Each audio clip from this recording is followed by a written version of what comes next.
My apologies, ladies and gentlemen. I have a streaming expert who's still trying to set things up. So when they give me to go ahead, we'll go underway. Michael, very well. Very well. Enjoy yourself. When you, referee one. Have fun.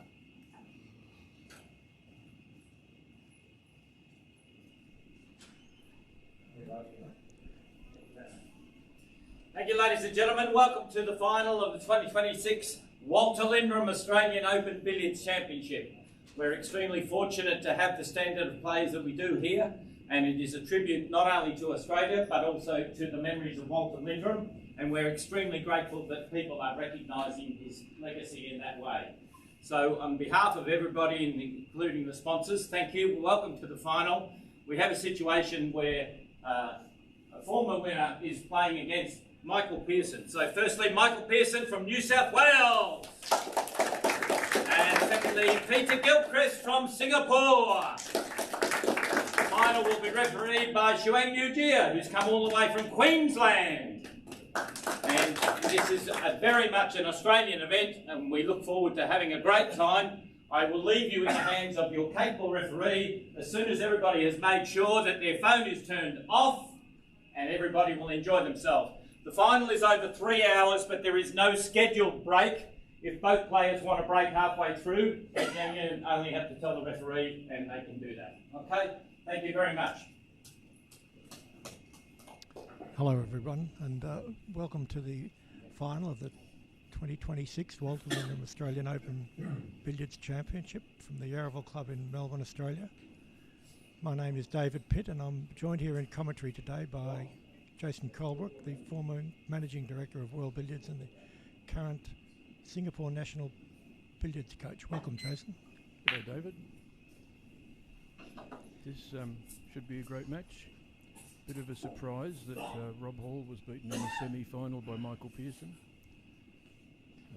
But he apparently played very well and things didn't quite go according to plan for Rob. This event has a number of sponsors.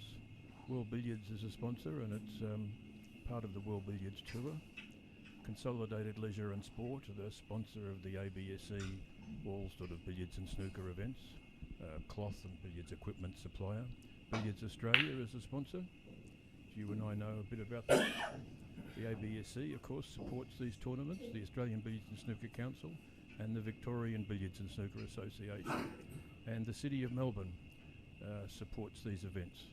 There's a fund for supporting events that bring international players to Melbourne, and this is one of those events.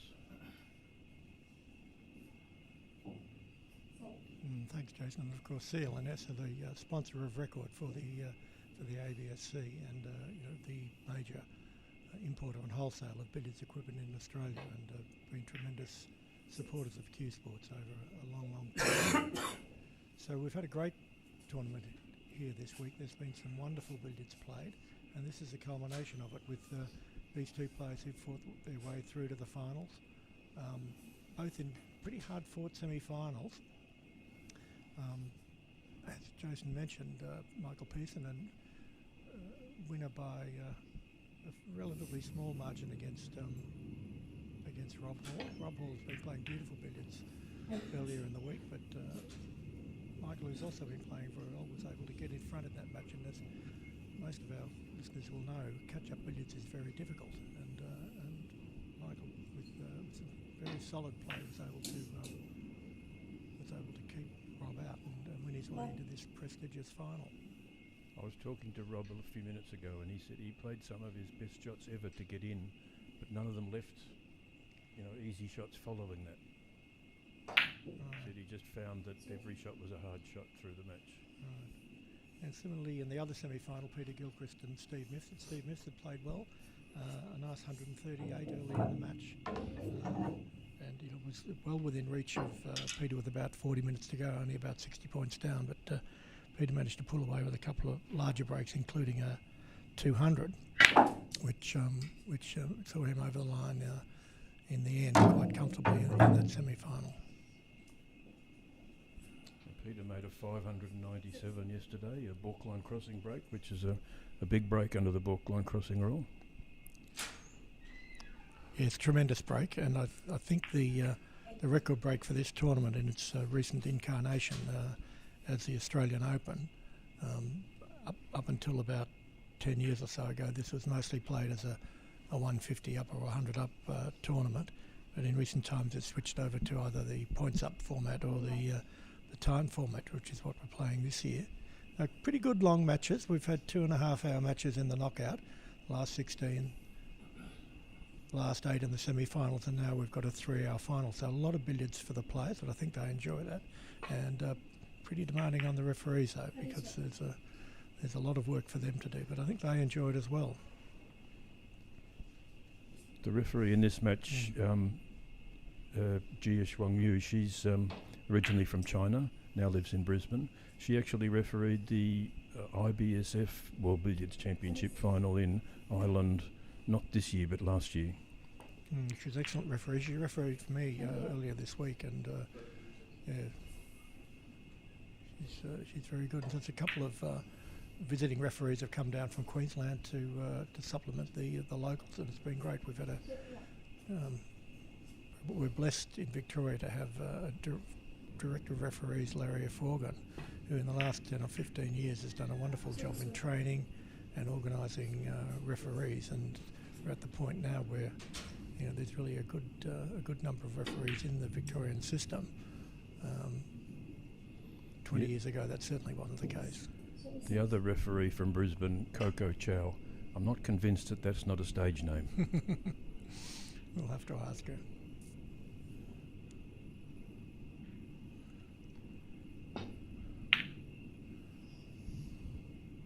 We also had some big excitement yesterday in the last 16 round, where we had a tie between Robbie Chilcott and Michael Pearson. They played 20 minutes of extra time, and Michael won that extra time match, which was played as a new match, and then was able to proceed through the semi-final and into the final. But I was chatting to Robbie before. He had a straight red off the spot to win the match, and he just feathered twice and the bell went. I said to him, Robbie, you'll have to learn how to not feather. Take a leaf out of Robbie Folvari's book and just walk up and hit the ball straight away. Yeah, he was pretty. He said he didn't sleep at all last night, Robbie, just thinking about, could I play that red a little bit more quickly. So Michael was one shot away from not progressing past the quarters, and now he's made it to the semis. Well, and indeed the final. When you see Rob in top form at the top of the table, he doesn't feather. True enough. And he's one of these players that just walks in on the line, which I'm very envious of. No adjustments required. He just always walks in on the line. Well, you can do that too, you know, Jason. Yeah, once upon a time. Yes, he's an absolutely beautiful player to watch, and he's been in fine form this week. He's had some terrific matches, Rob. Just getting back to this match, Michael Pearson played a pretty average break, leaving the red out of balk and the white in loser position. And Peter, as he does, everybody loves to do this, but Peter is merciless. It's just starting off well, and just working the balls down towards the top, getting used to the table. This is a table that these players will have played on earlier in the week, but not in the semi-finals. We used two different tables for the finals. So thanks to the sponsorship with CLNS and Strawn, 8 new cloths are provided for this tournament and the following Australian National Billiards Championship. The tables have been set up by Alcox, and really the conditions here are absolutely first class, very uniform across the tables. Now Peter's made a complete hash of that. You got the white much too thick. Yep. And this is not easy at all. Look, the cannon from the red to the white looks too thin. The cannon from white cushion to red probably needs quite a lot of check side. I think that's what he'll play. I think he will.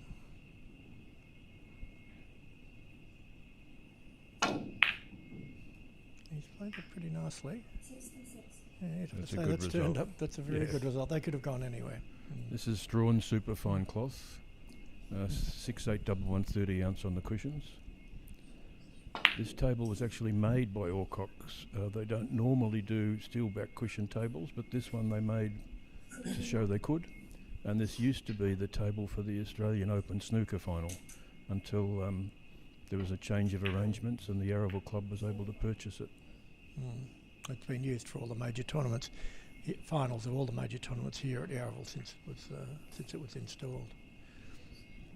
Alcox have just dipped their toe back into the steel back cushion business. Some of our listeners might be, and what viewers might be interested to know, there's effectively a new club opened up, the Clayton Sports Club, and Alcox have installed 2 reconditioned antique tables there, but they fitted them with steel back cushions. So I haven't been there yet, but it'll be interesting to see what the I think he's lined them up here. For that. No, he's just no, he might be all right. Definitely underhit that. And only by about 4 inches over an 8 foot. We played a tournament last week in Austria. Peter and Rob were both there, and the cushions there were very fast, extremely fast, and it was drawn 10 cloth, which is a bit quicker. So both Rob and Peter have said that they've just been under-hitting a few shots this week. Although Peter is usually very quick to adjust to the pace of the table. Okay, so Peter's on 83 to go here. He's got the balk line warning. He needs to cross the balk line with his own ball, the yellow ball, going into balk between 80 and 100. So that's what he wants there. He wants to leave himself a good angle on the red so that he can now go round the table.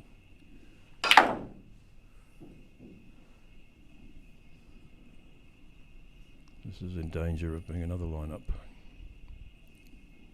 91, Falkland cross.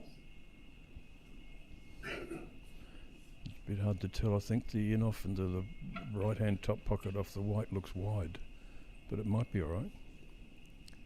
Maybe it's not. It's hard to tell from this angle.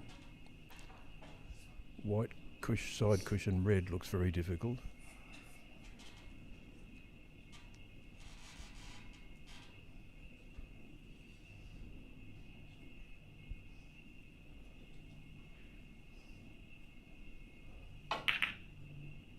He overcooked it. No, he didn't. It's enough perfect. side. Yep. Yeah, loaded that up. Just sucked it along the cushion, and enough side remaining at the end of its travel to spin into the pocket beautifully. It's a lovely shot there. So these pockets have what used to be called the IBSF 1981 template. It's what we use mostly in Australia. They're a little bit more friendly than the star tables that some people are playing on now. Star tables seem to be the tightest going around. The Rasson next, Waraka close to that. Shender tables very easy. Not quite like this. Yeah. These are actually the Billiards and Snooker Control Council templates. That's how far back it goes. Oh, okay. Yeah. And I think they're very fair for billiards.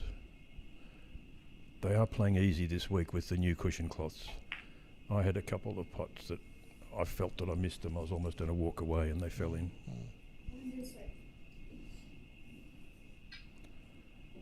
This looks like a thick drop cannon, lots of check side. Drag and check side. So really it's a perfect opening for Peter here. 100 off from his first visit. You can't ask for more than that. This is a bit tricky. He's quite straight. I don't think he can run through to leave the cross loser off the red because the white's in the way. Looks like he's going to give it a bit of power. No. Oh, he's going to stick on it, leave a white to red cannon. That's probably the safest of all the options. You want to hit the white very thin here so he gets a nice drop on the red. And just a touch of check side, which helps turn the red a little bit when it makes contact.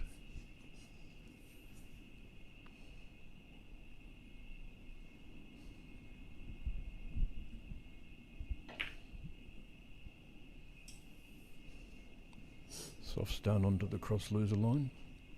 Middle pocket cross loser.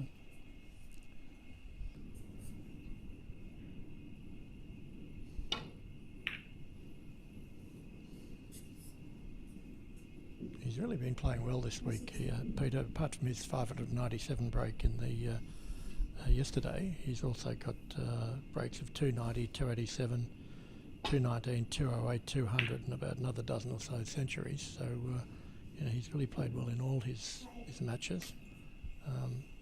He's been unwell actually. He picked up a bit of a bug in Ireland in the middle of April, and he's been sort of coughing and spluttering for quite a few weeks. Well, but this week he seems to be feeling much better. They say beware the sick golfer. Well, clearly beware the sick billiard player, because he's going beautifully here. Michael, by contrast, hasn't been knocking at the big breaks. His best is 162, but he's made a string of breaks, in the high 90s, 80s, and so forth. And a very seasoned player. He's been runner-up in the Australian National on 4 or 5 occasions and on multiple New South Wales championships. He's a great player, but he's up against the world number 2 here. But then again, he just beat the world number 3 in the semi, so he'll be feeling pretty good about himself. So a lovely opening, 126 by Peter first visit, and he's left basically nothing. This is so often the way, isn't it?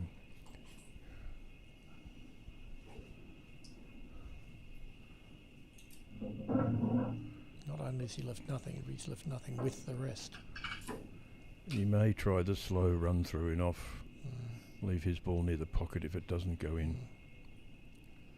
Looks like a little bit of check side. Oh, yeah, good shot. What a beautiful shot. Good shot. But there's more work to do. There is. This looks like another run through. Maybe able to get this Thin, do you think? Thin, yeah, it's possible. It looks tough. It's very tough either way.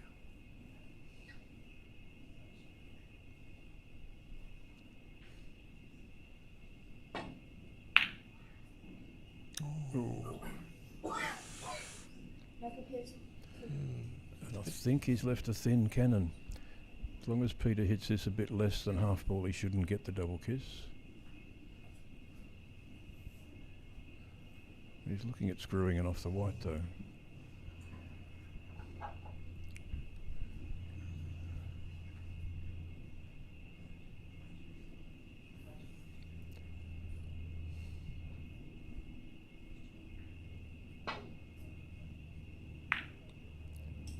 Wow. That's a bit of luck there. Wow, indeed. It's great lighting at these tables now. The Yarraville Club Billiards and Snooker Club, they recently refurbished parts of the room and bought these new lights, and they're fantastic lighting. it already had the best lighting in Victoria, and they've now gone a step further up. Yes, it's a very good venue, set up originally by you, Jason, about 10 years ago. But in the recent times with a false ceiling, this is a converted factory, and there's various issues they had with sealing the roof, weatherproofing the roof. Since they've been able to do that, they've then able to put in a false ceiling and new very bright lighting, which is looking at it on the monitor in front of us. It's really excellent for the. Oh, slipped by. Excellent on the stream, and he's just slipped by there. Those little cannons off the top cushion are just so tricky. It's so easy to slip around the back like that. I've recently had a lot of memories of setting up this room courtesy of the Facebook reminders of what happened, I think it was 9 years ago. Mm-hmm. All the photos that I posted at the time of the various progress of renovating the room have been popping up on my Facebook feed. All right, there you go.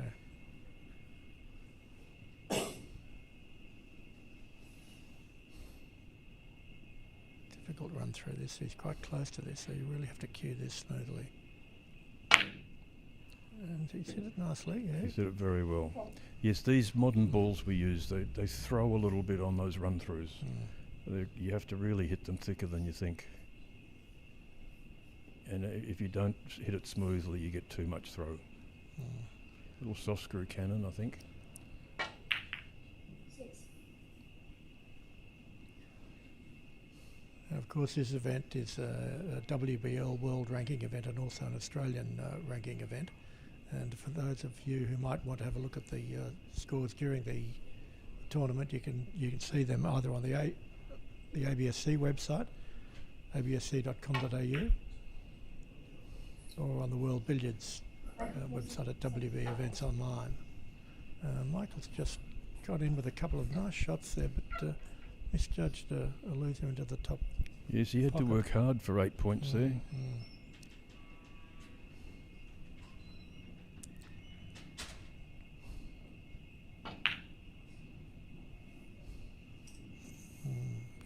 Nice spot there by Peter. Peter was runner-up in the snooker tournament, which the Lance Panel Classic, which leads into this billiards tournament. His, by his standards, his long potting's not been what it used to be. He's made several 147 breaks, but I think his potting's coming back a little bit.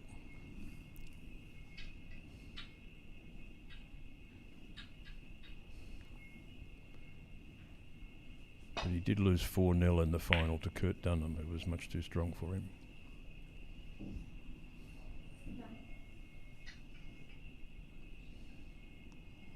It's a useful warm-up for the international players and indeed for the interstate players to come to Yarraville for this tremendous festival of billiards and snooker. We have 11 days of snooker and billiards with the Lance Panel up first, played on the brand new cloth. So very useful if you play in that tournament and get just get some table time on the tables, which is always important when you're travelling. And then of course the Walter Lindrum Australian Open, followed by the Australian National Billiards. So it's a real feast of billiards. Very difficult to put together. Cost a lot of money to put an event on like this, and a lot of work by the organising committee. But each year for many years now, it's been pulled off. It's got about a 25-year history. I'm not sure exactly, but it used to be called the Australian Open Billiards and was in the points-up format. It was at Brunswick a few times, then it moved to Yarraville sometime later. It was played in Adelaide one year. Briefly, when it first became a WBL event, it was called the Pacific International, which was a request from World Billiards. They didn't want too many Australian Open, Austrian Open, Irish Open style events. They wanted the majors to have a bit more cachet. It's now back to being the Australian Open, but also carrying the famous Walter Lindrum name.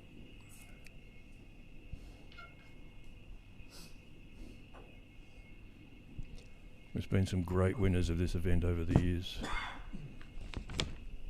Peter's won quite a few, Matthew Bolton won quite a few, Matthew and Peter had some great battles in the 150 days where they were almost swapping 150 breaks. A bit of trouble here.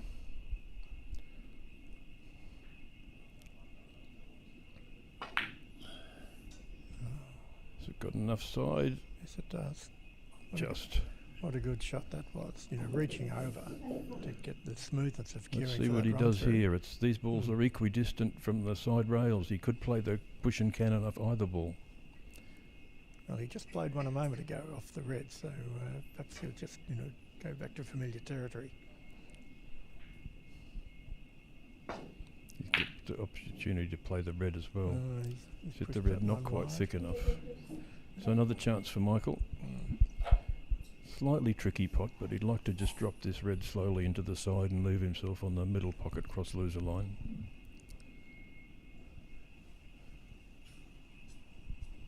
Last year, Devacharya from India was the winner of this tournament, and that was his maiden win on the World Billiards Tour. He's threatened for a number of years. He always looks so good, but he hadn't won a tournament. He beat Peter in the final last year. Yeah, tremendous. It's a shame that Devaj wasn't able to come out this year to defend his title, but it's very difficult for the Indians with their travel arrangements to get the sponsorship for them to be able to come all this way out here to Australia. It's not cheap. There was a good contingent of Indians went to the World Match Play in Ireland and the IBSF in Ireland, and this is only like 6 weeks later. Yes, so it's so difficult for them to travel twice so quickly. Yeah. Might see side-to-side safety here, like the respotted black snooker game. He's done that perfectly. Put both the red almost hard up on the cushion and the white. So when I spar with Peter, I sometimes do this break. He always makes the cannon, but he doesn't usually make a break off it. But if I do the normal break, he tends to make big breaks off it. Yeah. Okay. And you can see what happens there. He's made the shot, but it hasn't really left anything. You can probably make a cannon off the inside here, but difficult to judge, and position is completely problematic. He's just overcooked it.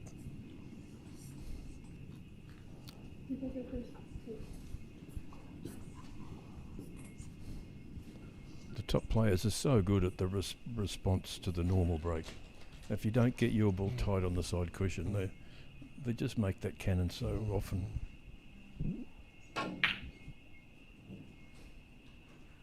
Oh, it's just slipped by.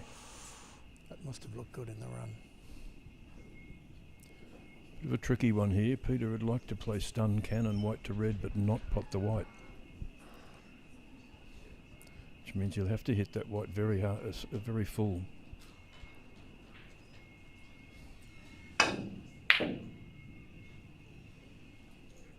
What a good shot that was. Love to have moved the red another couple of inches though. Yeah. He might be able to drop this red in slowly and leave the long drop cannon.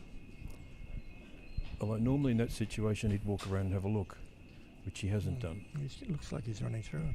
He does. Not hard enough.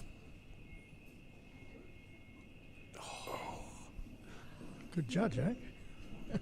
So not a lot Michael can do here. Michael can try and run a few reds.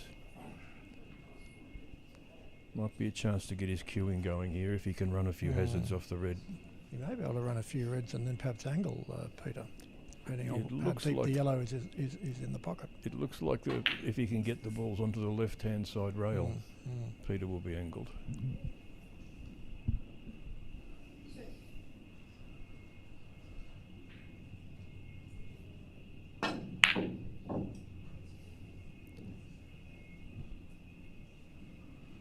Needs a big bounce there.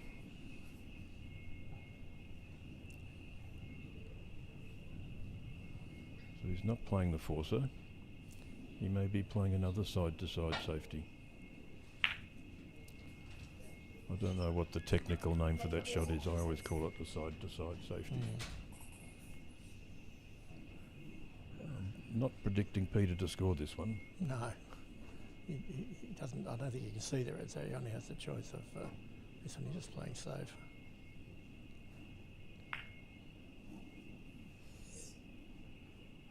He went close to potting that,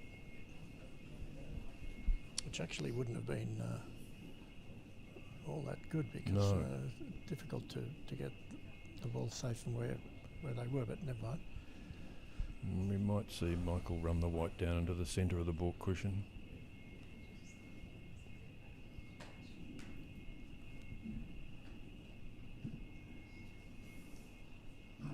That would leave Peter that shot that he's good at.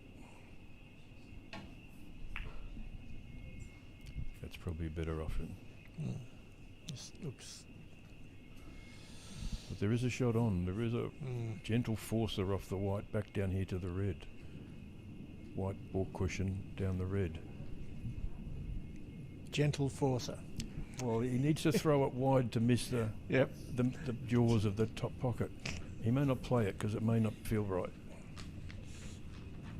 No, he's playing the safety.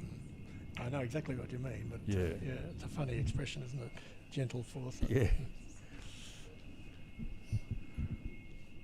Of course, for anyone that's not familiar with the game, what we call a forcer is where you put enough pace into the cue ball that it arcs off the object ball. It initially throws wide and then it follows a different line with the topspin. Instead of just taking its rolling line, you're just putting that little bit of extra authority into the shot.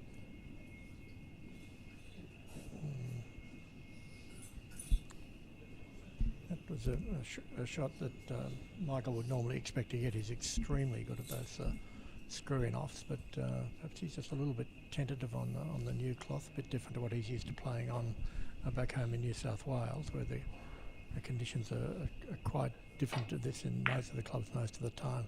What a great attacking shot that was. Wow. Wow. What a shot. Now, he wouldn't be playing that on the start table.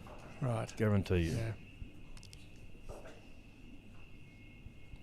That would be just suicide on the start table. Billiard suicide. Just a little bit under on that one, but manageable. Right in between, whether you play the thin in off or the pot the red again. Oh no, you're definitely potting. That's a good pot. Nice pot. But still plenty of work to do. Oh no, it's second pot, of course. No.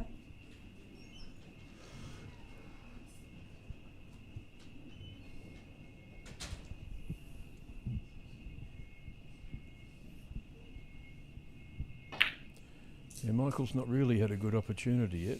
He's hardly had a sniff. He'd love to put a bit of pressure on. No.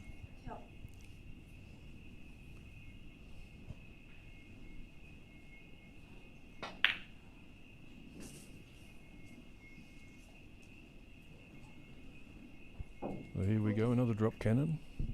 The favoured way of the modern player to get to top of the table. Not Walter Lindrum's favourite way. 16.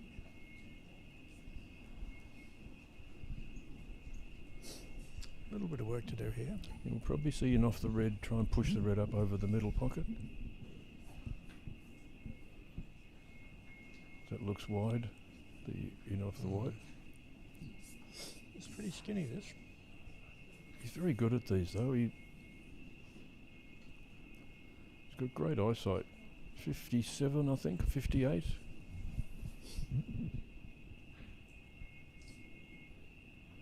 Oh no, this must have been too thin.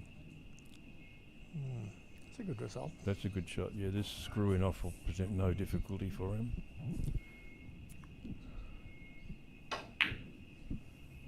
That's a shot that a lot of beginners would have played with check side, but he would have played running on that. Yes, with the object ball so close to the pocket, it's a pretty open pocket. In fact, Yes. Part of his ball is basically square on into the pocket. So Exactly, even though the red's near the cushion, the front of the red is not. That's right. Front of the red's an open Yep. pocket. Well, he doesn't want that to go in. He got out of it. More than got out of it. 25.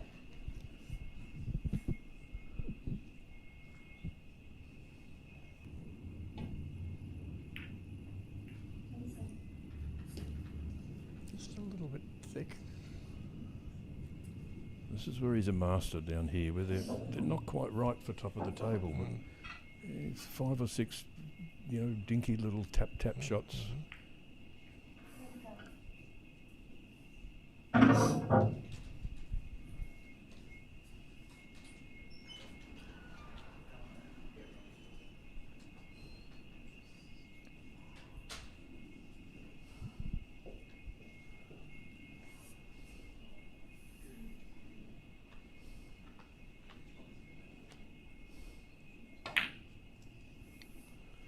Peter, originally from Middlesex in England, now a Singaporean national.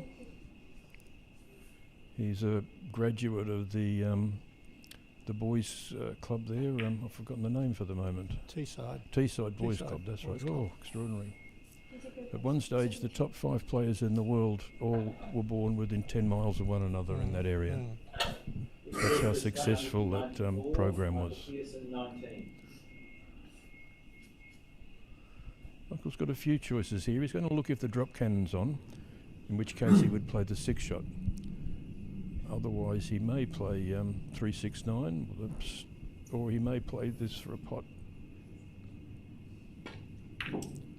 So he's decided the drop cannon's on. Looks a little wide from here. It does look wide. Looks really like the one you have to play off the cushion. Yeah, he is, in fact, playing it off the cushion.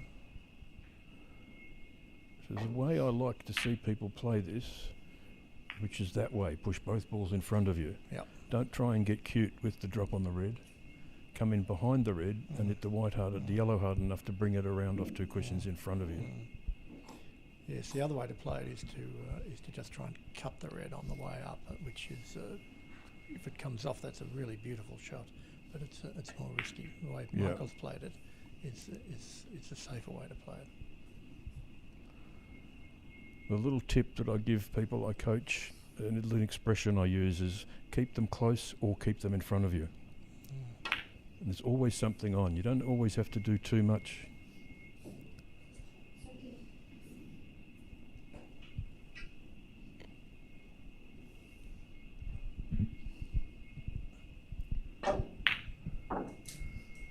So he's got an opportunity here maybe to get to the top of the table the old-fashioned way. I know he's not going to. He'll be playing a cannon.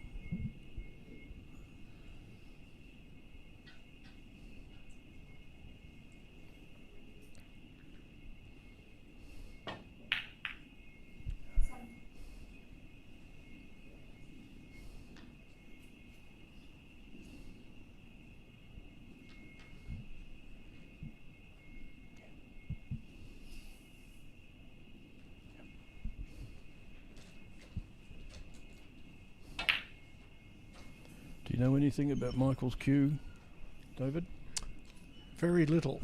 Tell me about it. I don't know anything about it. Peter's very tall. Peter's 195 centimetres, and a lot of people ask how long's his cue, but it's 58, like most of us use. He's very comfortable with the 58. He uses a maple cue. He's got 3 cues which are almost identical, made to his specs, and he's very fussy about his tips. Sometimes before a tournament, like a major tournament, if he's happy with the tip on his number 1 cue, he'll put that away and won't use it. And he'll practice with his other cues, preserving that tip. No, that makes sense. Very, very fussy. I've seen him at the World Championship change his tip 6 times before the start of the first game. Do you know what tips Peter uses these days? He's changing a little bit. Quite often he uses the Straights Billiards paradigm tips. The company of my mate Jeremy Coe in Singapore and his partner Jack. But sometimes he plays with other tips. And he's in recent years he's tended towards a harder tip. He used to use quite a soft tip, and he's part of that's been reinforced by something I told him. I had the opportunity to look inside Ronnie O'Sullivan's cue case a couple of years ago, and Ronnie O'Sullivan has a sign on the inside of his cue case, only rock hard tips, and yet he's got great touch.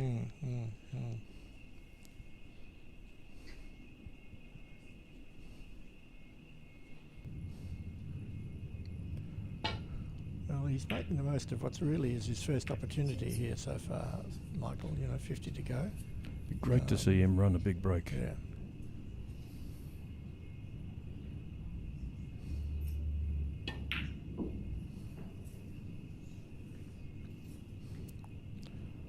So after beating Rob in the semi, Michael rang his wife, said, "I won." She didn't believe him. Sophia.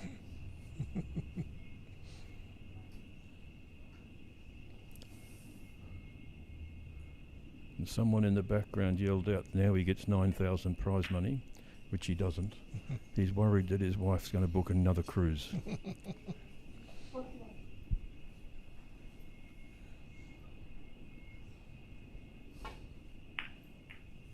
He's got them nicely here, Michael. The next hurdle they have to overcome is he's coming up to potentially to the balk line crossing, but He's quite a natural player, Michael. He doesn't put in hours and hours. He's a working man with a family.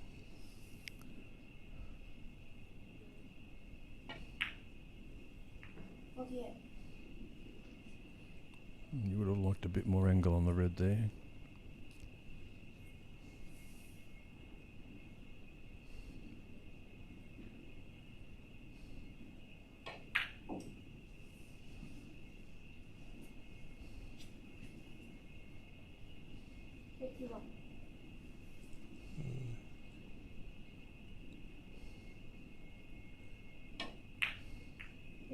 Oh, that's a good shot. Yeah, great shot. Perfect pace.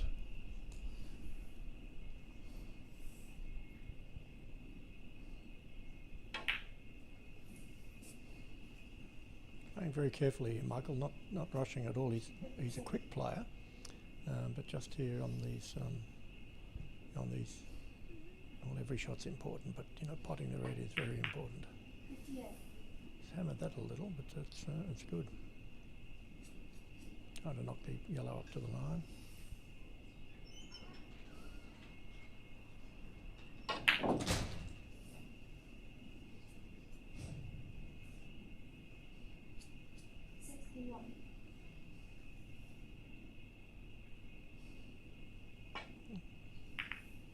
We don't play a lot of balk line crossing tournaments in Australia, only this one and the Sydney Open. So Michael doesn't have a lot of practice at the balk line crossing, but I'm sure he knows how to do it. How many of the tournaments on the WBL Tour use the balk line crossing? The match play, the World Championship, the level 4 event in January in Landywood. I get confused between the UK Open, the English Open and the British Open. It's one of them. How could that be? The European Open and the Canadian event, which is the second Canadian event, which is back on this year. That's also a level 5. Okay, so that's about half the events that you have. Yes, so the level 4 and above events, level 4, 5 and 6 balk line crossing, level 3 events not. And yes, you mentioned Canada. Tremendous news that the event in Winnipeg is the events in Winnipeg are back on this year. Jason, are you planning on going over yourself? I'm 50-50 at this stage. Okay. And what about Peter and some of the top? Yes, top Peter's English going. play? Rob's definitely going. Rob's got some coaching booked over there. Peter's going, and quite a few of the guys from England have asked about it. It's a not too bad a trip to Winnipeg from the UK. It's a bit of a horror trip from Australia and Singapore. Well, that's no good. Yep. It wasn't full enough on the yellow there, which meant he's got underneath. Screwing off very hard. Those stun cannons very difficult. He's screwing off, and he just very tough. Tough shot. So 76 break. Didn't get to the balk line warning.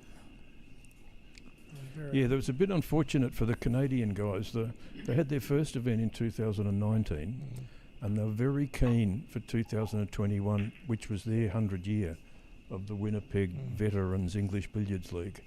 They were going to host a big event that year, and then of course COVID interrupted with the plans. Then sadly one of their major sponsors passed away, so it's taken a few years for that event to get back on the calendar, but it'll be a good event this year. quite good prize money.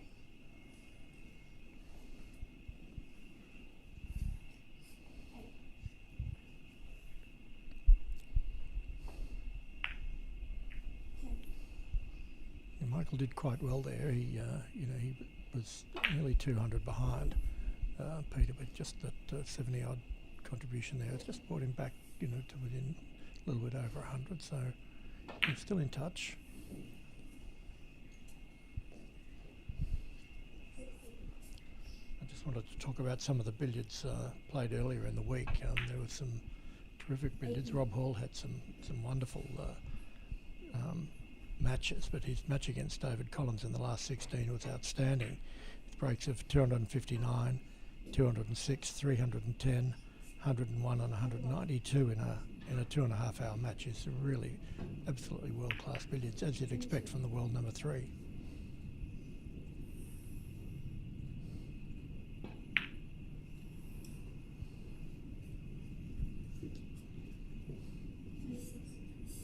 He looked good right through the week. He's every time I've seen him playing, he's looked like a player in form.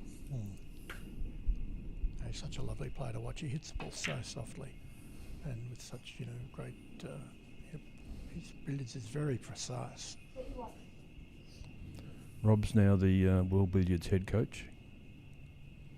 Martin Goodwill had that role for a number of years, but Martin recently stepped down and Rob's taken over. Yeah, I think that's a great move. He's a very highly regarded coach, and he's got easily the best online presence of any of the coaches. Rob Hall Billiards is really the best billiards website going around. The videos and how-tos are outstanding.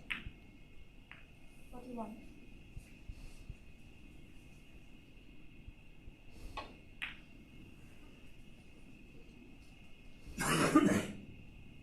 What do you want?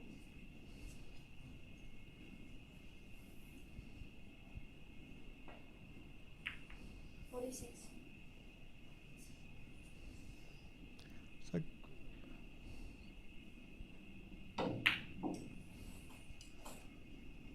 He's caught that a tiny bit too thick, so he's left his cue ball behind a little bit. You have to just roll this red in slowly.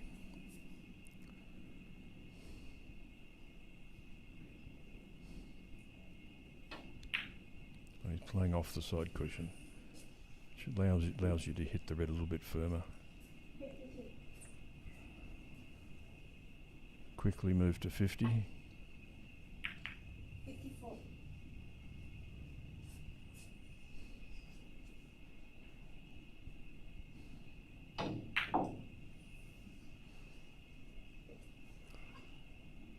57. Be interested to see if he plays this the soft way. I know he doesn't like that shot much. Yeah, that's it. So instead of bringing it up over the middle, you leave it short of the middle to play the drop cannon. You do that when the white's to the side of the spot like that. It's a way of getting the red down and recovering the white. he must have But changed when his... I've talked to him about that shot, he said he doesn't like it. But lately I've seen him playing it. Yes, I saw him playing it yesterday. I think during his 597 Yep. break, he had that same position on the other side of the table and played it exactly the same way. It's a good shot. It's really the best way to get that white back into play. It's a good example of where he's so good. 66. Just bringing the balls together. Well, he certainly brought them together, but We might see a PK here.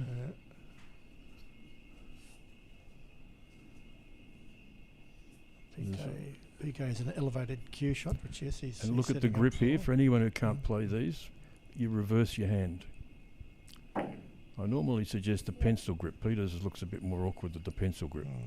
But people try to play that shot with their normal grip and it's awkward and you don't get the wrist into the shot.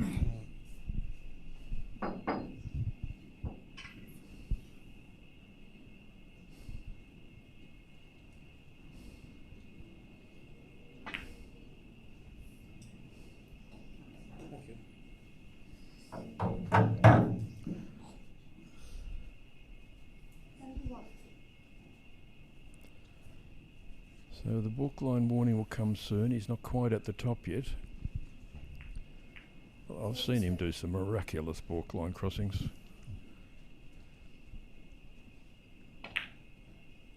Yes, I've seen him do one or two where you just, until he plays the shot, you've got no idea what he's planning, and then suddenly he does it and you go, oh, okay, wow. Didn't think of that. He's not happy with that. He's got too much done. I think he's overcooked it, yes. Yeah.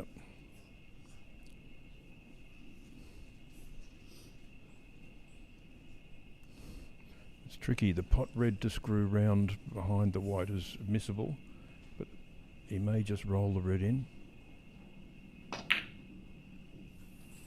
Oh, that's his second off the spot, of course. Okay, so this is an easy way to he hasn't quite come No, he's far got enough. some work to do. He has. So he's received the balk line warning.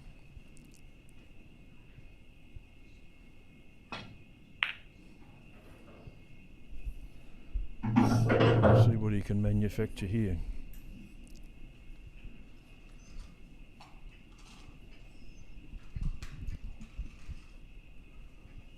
These guys usually like to cross the balk line as soon as they can after the warning, but he's definitely got a bit of work to do here.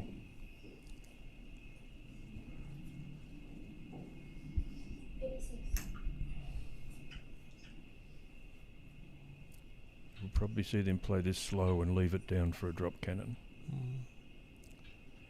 Interesting. You can play this in on either side, and it's always to me a little bit of a mystery is why you would choose one side over the other. I think it's related to the pace of the table. Yep. On a slower table, you might decide to go, one way. On a faster table, the other way.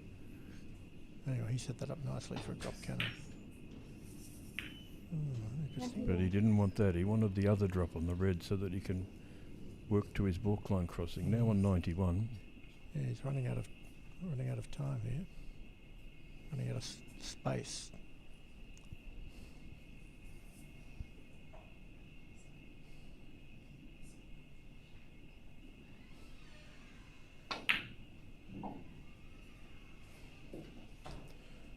So this is what he wants. He wants the cannon from behind the white to leave himself sort of a half ball pot on the red for the balk line crossing. That's pretty good. About like that. Around the world, but of course the thing with this shot is you're not really controlling where the yellow's going. No, he hasn't been in position for the 5 cushion balk line crossing. He's had to come side cushion, balk cushion. Just not the way they prefer to do it.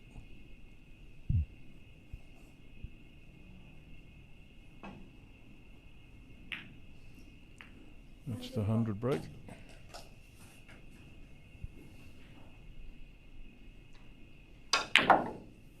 It's his second 100 of the final, flogging the red up to the middle. 104. That might be in the way of the in-off white. He might have to play the red first, I think. Probably hit this one a bit harder than the last one to leave it red to white drop cannon.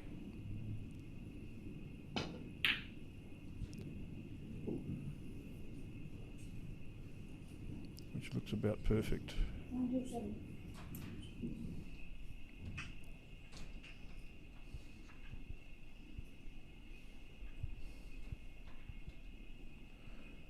It's interesting for those of you watching who, he's missed it.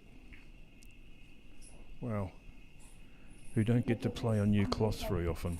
The older cloths, we always used to play that long loser off the respot off 3 cushions. But nobody does that now on these cloths. It's just too easy to get too much throw. Okay. Well, we're going to have a change in commentary now, and I'm going to delighted to hand over to a Melbourne legend, a 3-time world billiards champion, and a person who's had a tremendous amount to do with billiards here in Melbourne at the Yarraville Club. He needs no further introduction, Robbie Foldwari.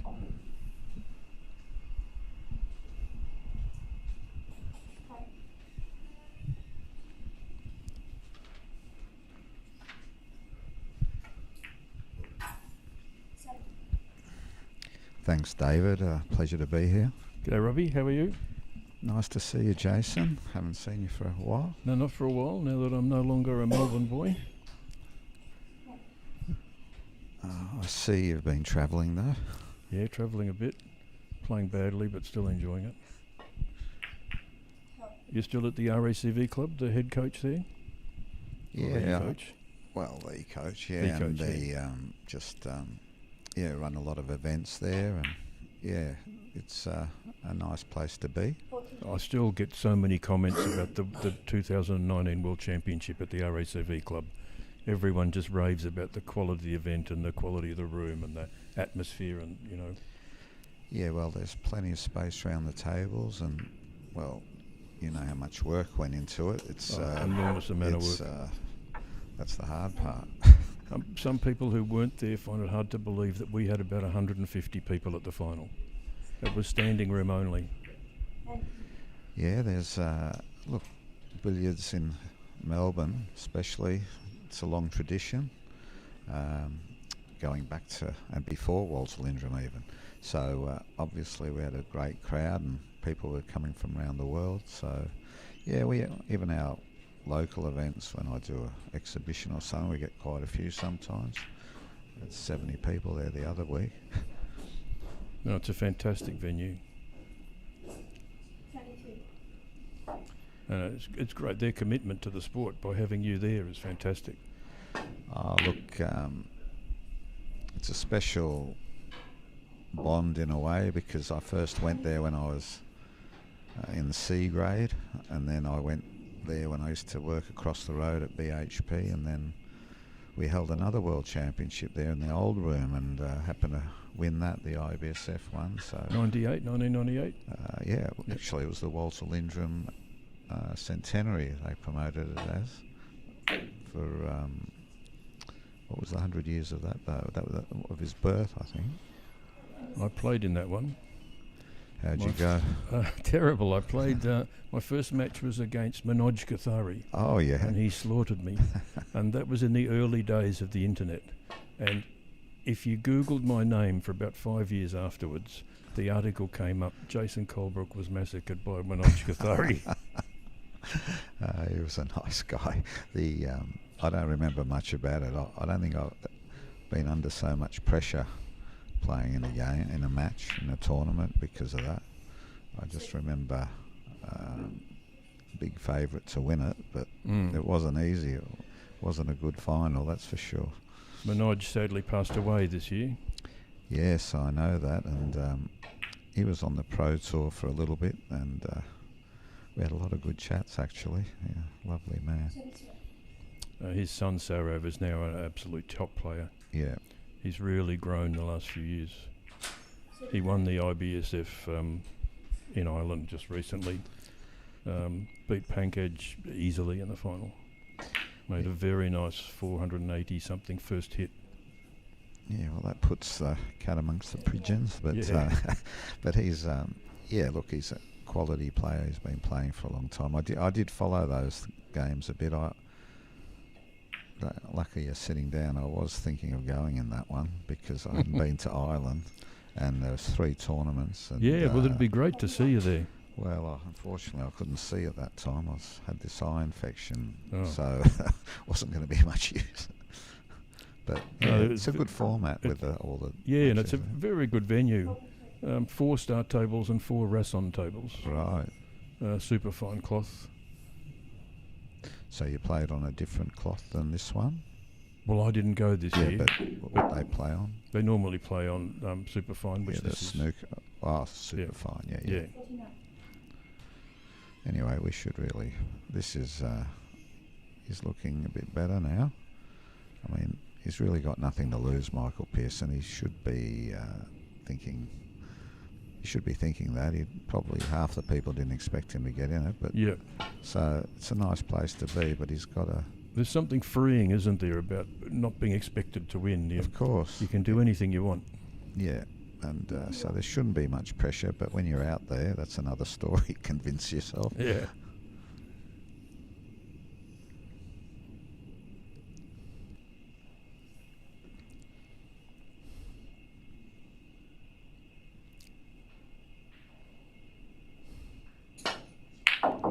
Michael's one of a group of 5 or 6 guys from New South Wales who travel down every year for this event. It's great to see them here every year. The great New South Wales player Joe Monici doesn't come down anymore. Yeah, how is he? He did ring me up the other day. He had an argument with somebody about when I won the Australian Masters, and he was sure it's snooker, and he was sure it was a certain date, and I had to. The other guy won the bet. He wasn't happy because he was wrong for one, because he knows everything about every cue sport. So he would have. I think he would have had a good bet on it. Well, it'd be great to have him here now that it's called the Walter Lindrum Australian Open, because he does that Walter Lindrum poem. Yeah. It's fantastic. Yeah. In fact, we might have to get a recording of it and play it here if Joe's not going to come down and do it live. Yeah, good idea. Yeah, he's so passionate about billiards. There's nobody more passionate than him. Are you still having a go at every cue sport ever invented, Robbie? Yes, I thought that's the only way to stay in hitting the ball, but I probably shouldn't. Hayball? You had a go at hayball? Yeah, I got invited to the Champion of Champions in Brisbane last year. Oh, yep. And I actually beat an Argentinian guy, and then I played the ex-world champion, I think. I didn't know that at the time. And unfortunately, it reminded me. So then I was 5-4 down, and then he broke and went in off. And because I play 9-ball, I put the ball anywhere instead of behind the line on a foul. So they fouled me. So it might have, I wouldn't say I'd won, but it was close. Yep. So yeah, I'm still playing a bit. I don't really. What about on the 7-foot tables? Do you ever play that version of pool? Oh, that's the one game I don't. I have played it, but I don't really like it with No. a little white ball and that. Have you played it? No. No. Yeah. There's two. Well, I did used to in the pubs in Australia. Yeah. There's two of when the you own them. 7-foot pool tables behind us here where we're doing the commentary. Yeah. And disaster. no. In Singapore, they're all the 9-foot American tables, and these look so small compared to it. I mean, yeah, you shouldn't miss a drop cannon there. Terrible And miss. that's that could be very costly. He was just starting to get into it. What about carom? Have you had a go at carom? I have had I think probably I played with Peter. We had a UK Carom Championship when we were both professionals. But I say I was quarter-finalist, but I don't think there was many people in. But Carom's a lovely game. Oh, beautiful game, isn't it? Yeah, and I could tell you. I might as well tell everybody a funny story. I was doing an exhibition in Shanghai a few years ago, and I was with Thorsten Holman. You heard of him? Do you know him? Oh, I heard the name. He was world 8-ball champion on a 9-ball, American table. Yep. Great player. So we went on this other table. This guy was doing a show, and I said, Carom, and I said, who's this guy? And he started laughing and rolling around on the floor. You don't know who this guy is? I said, not really. He said, oh, I'll introduce you. And so he said, it was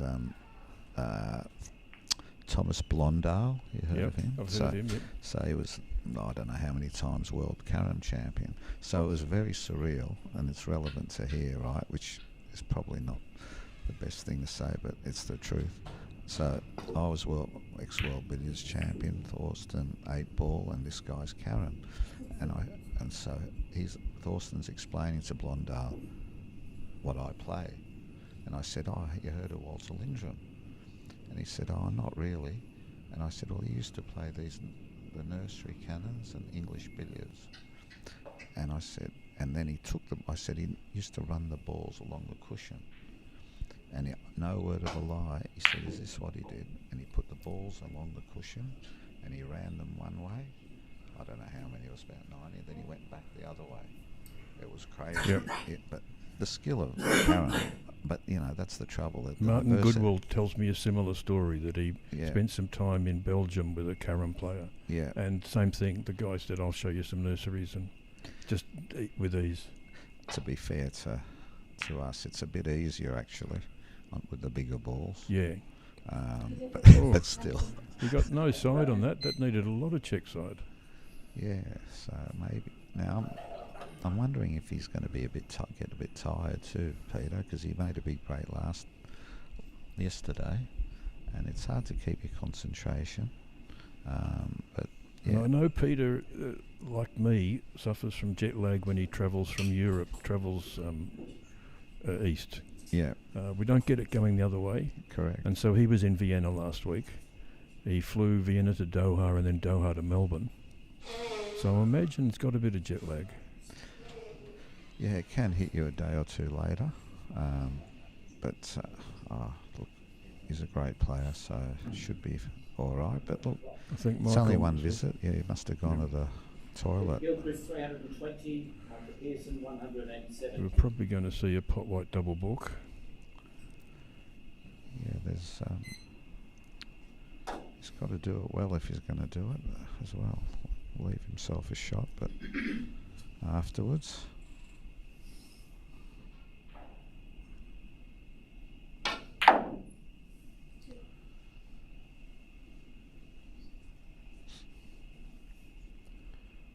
That's the mistake a lot of beginners make. They would have just rolled that yellow in and left themselves 9 foot away from the red. Yeah, it's he's left a good shot here, but I think Peter will try and move the red here. Peter will try and move the red because he's left his wide on the cushion there. And could be worse, could be better. It's not too bad for Michael if he can stun in off that yellow.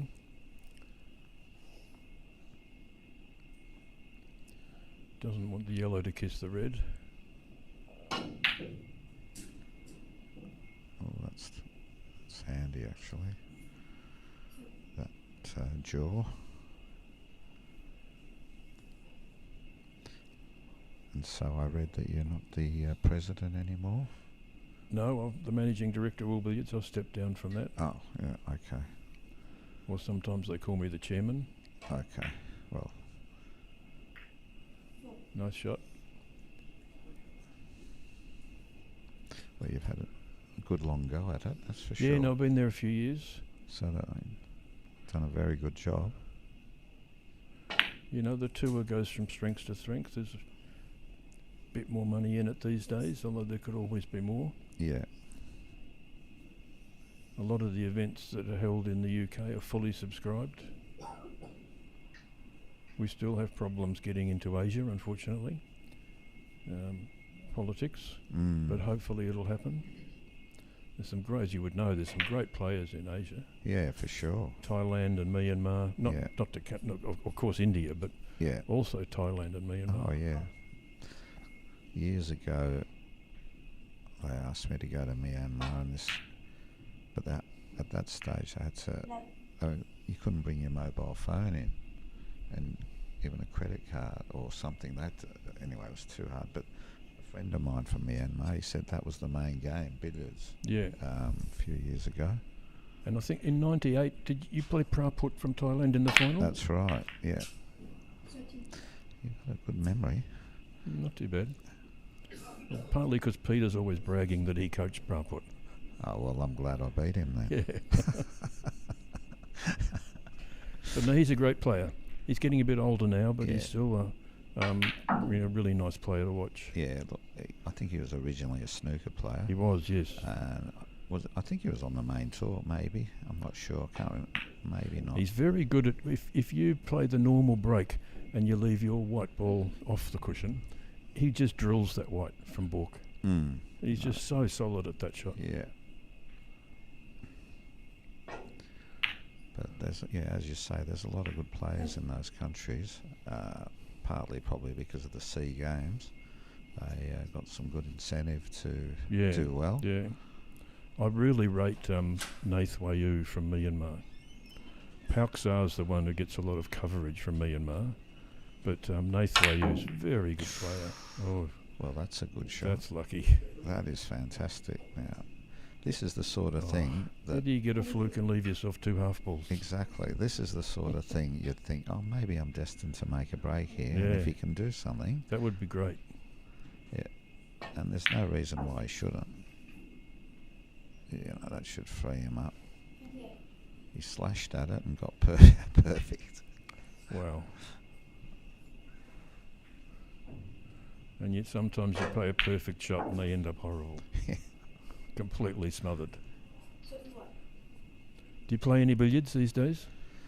No, I don't really. That's the one game, as you said, I've tried it all. It's the one game I don't really want to play unless I practice. Yep. But, look, I think you know I may have even practiced with. It was the one game I used to have a wrist injury with too. We're putting side on. We might have twisting my wrist with. Yes, I remember that. So it's still it's crazy. But I haven't. Look, it's been inspiring a bit this week to see everybody, and so you never know. But I always do. Sorry. I remember the year that you played the famous marathon match with Saraf Kathari. Oh my God. You had that wrist problem. I did. I tell you, I never used to tell anybody, but it was in the days of not, when I grew up, Bjorn Borg, Steve Davis, you don't say anything about anything. Yep. So I thought, and you can block things out that way, but might as well. Everybody's talking about everything now. Yeah, I had a few issues. So, but anyway, still it was all good. But in the long run, but I always, if ever I'm playing, I'll always talk about English billiards to all the uninitiated, because this is the shot where you've got to make sure that yellow doesn't hit the jaws, or even worse, go in. Yeah, ideally. You should be all right on that one. Well, he's caught the jaw. How do you play it? Touch your left side, or just try and hit it a bit remember thinner? talking to you about that shot. I play that thick, but I know you play it with running.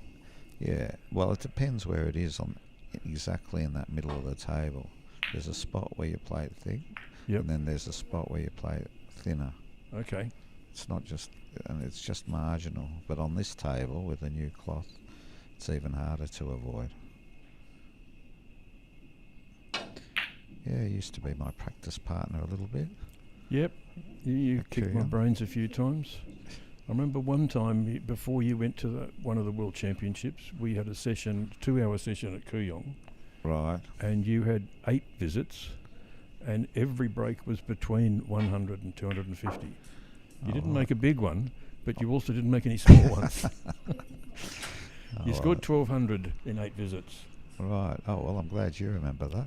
I scored 120, which was good for me. Well, that's not a bad 15, average. Yeah. That's a good average.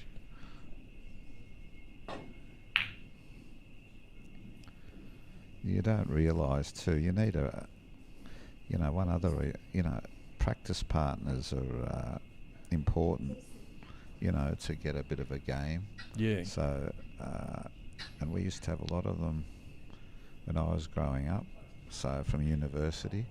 So that's always a good thing. People are willing to pull the balls out for you, or have a hit with you. I remember once. Remember Michael Sapkin, Mick Sapkin? I do remember Mick Sapkin. He had a part-time job as a taxi driver, and he says, I've got so he had an hour's break, and he came over to my place, and he broke, so he had an hour, and I made 901, and then he went. I have heard that story. But they're essential, all the uni guys helped me a lot, actually.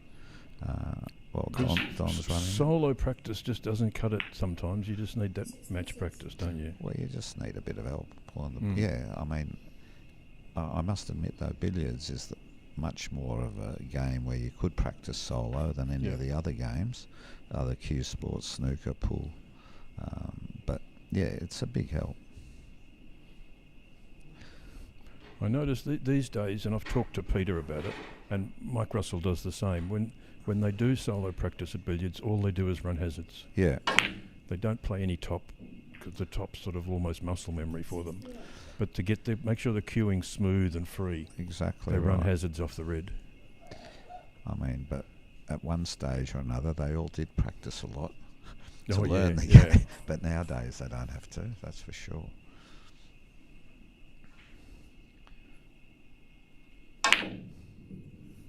Oh, now we've been talking a bit. So there's still only 80 in this game, so it's still wide open. Yeah, and he's left nothing there. had a bit of a run, but he's got to take advantage of when he gets a bit of a run on, Michael, with We've the balls. passed the 1 hour mark. There's a bit less than 2 hours to go. How'd he go? Just missed it, but now that's awkward actually. That's very tough. He could play half ball double kiss nearly.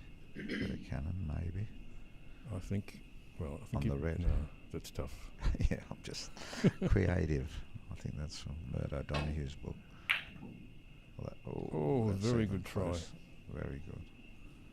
Now, this is where I occasionally tell people the story of it, just showing how times have changed, of you getting coaching from by mail.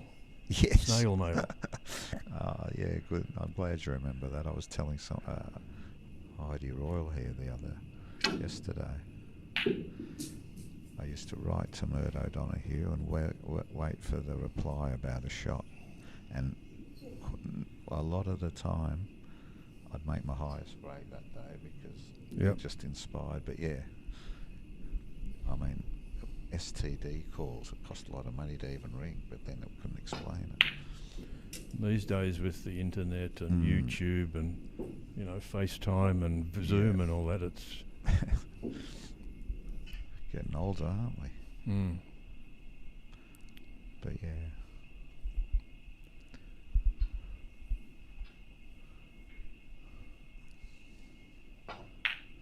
Those who don't know, Mert O'Donoghue coached me, and he was the first man who made a 147 break in snooker in the world, really. And then he was, but he loved billiards more.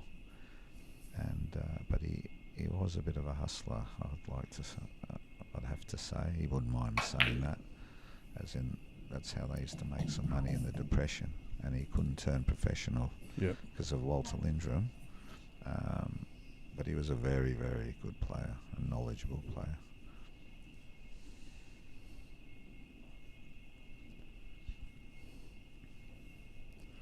Well, we're still hoping that Don Richter will republish his book, The Collection of Mert's Shots. Unfortunately, my copy of it became a loose leaf folder, and then it disappeared when I moved to Singapore. All the pages started to come out after it being flipped through multiple times. Well, there's quite a few in England. Don got me to sell them in England, so we used to sell them a bit. But there's not many of them. There's a bit of probably a collector's item, I reckon. There's some great shots in that. Yeah. Well, our common thing with the Kooyong was whenever we see an extraordinary shot, we say to Don, what page was that on? I don't know if it was Don who told me or Mert, but he did say, well, I got some recollection that one shot in there is impossible, but he put it in for fun. Is that right, Don? That's right. So you can keep trying. I had a table at home for a while, and I did try to replicate some of the shots in there, and very difficult, some of them. You know, the funny thing was, though, when the odd time I used to go to Mert's place, there's a lot of double kiss cannons, like I said on that shot, around the table, and he'd tell me to try and do it, and I couldn't do it. And he said, he'd sort of yell at me, and he'd grab the cue, and he'd say, this is how you do it. And he did it virtually first shot. And he was about 80 something. Yeah. Well, another interesting story I tell, which you told me, was that Mert could hear a half ball.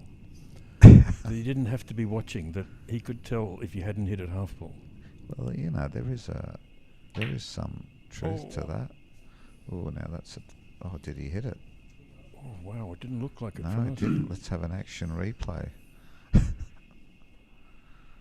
That would have been useful a few times we were playing when there was no replay. Yes. But look, it didn't look like it, did it? But she's a very good referee. Sam Malcolm says he did, and my eyes aren't too hot anyway. So. So this way.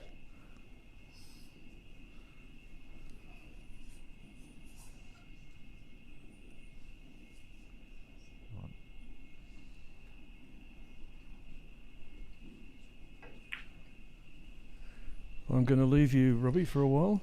Really nice to chat again. Yes, Your good to knowledge see is you, mate. unbelievable, and bring back a few memories. And we welcome back David Pitt, who was part of that university entourage that helped promote billiards ever since I've been playing. Well, thanks, Robbie, and great to see you down here for the final of the Walter Lindrum Australian Open. 3-hour final here, and we're just at a critical stage of the game with Peter 120 in front and in play. 45. Of course, he'd like to make a big break here. It's a nice little shot, just a little two-mover here. Yeah, he wants to get through as he got it. I remember Michael Ferreira showing you that shot in your That's right. garage. But he did it a little bit better than Peter did just then. Gee, Little all soft the memories are coming back, I tell you.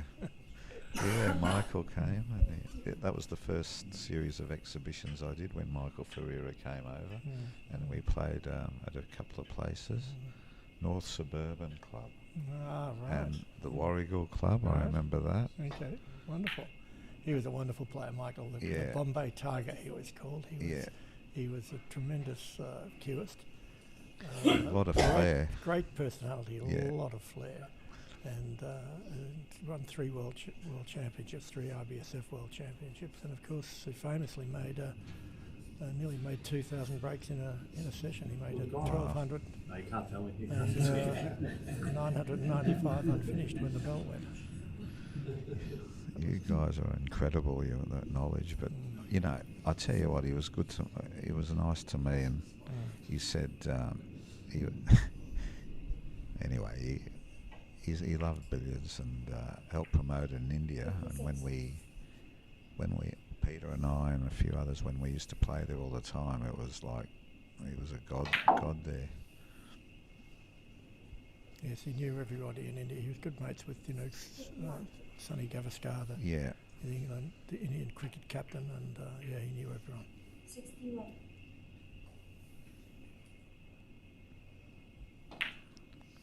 And fast. He was very, very fast. He had a bit of an obsession with breaking records. Michael, and some of his records were quite incredible. He made 16 centuries in a 4-hour match, which is absolutely extraordinary. But he played so fast that I think that Michael got to 100. He actually sped up and then didn't care if he missed or not, so that he could get back and make another 100 next visit. Yeah. Great player. He went on the pro tour for a while, but that was when he was a bit older. Yeah, by the time he went on the tour, he was a little bit older. Of course, some of the next generation of players that come up with yourself, Geet set in, of course, the English players. Mike Russell was at his peak probably in those days. Peter, of course, he's been at the top of the tree for over 30 years now. Yeah, so he's got plenty of experience, that's for sure. So Michael Pearson's got his work cut out, but he's still in there.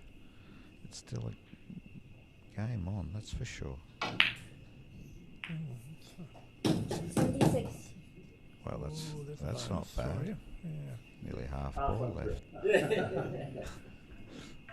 a stroke of luck. At But the it was- pace he played out, though, the red would have been over the Yeah. corner pocket had it missed, but still, this is a much better position to have. It was a good shot just to get the cannon, really. No, it was, yeah. 82. Okay, Thank you.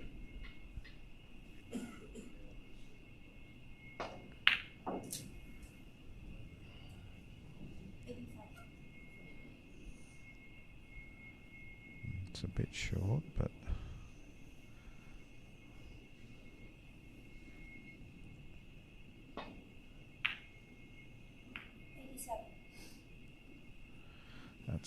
he's such a great drop cannon player, in all the different aspects of it. Like it's not one drop cannon, there's lots of different variations, and he knows all the tricks. And that's what one thing that stands him apart from most of the other players. He's running out of space here for the Brookline crossing. No, he's got enough pots left. Just up to the middle. Yeah, that's nice. Just finish towards the top cushion. You can 96. you have to cut this red in and come around, come in and out of balk. It's got a fine cut. He's played it nicely. So if he controlled shot that, knowing that he did leave a cannon. Yeah. 99 to go. Yeah, nicely done. 101. Just about got both balls in front of him. Yeah, that's what he wanted.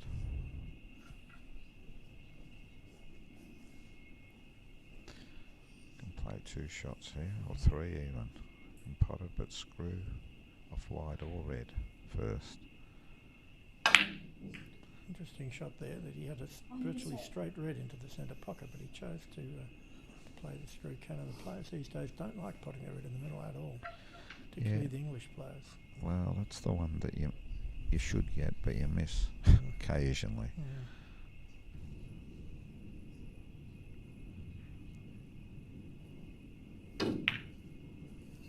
Overcooked it. Overcooked it, just trying to play a soft break. Nice break.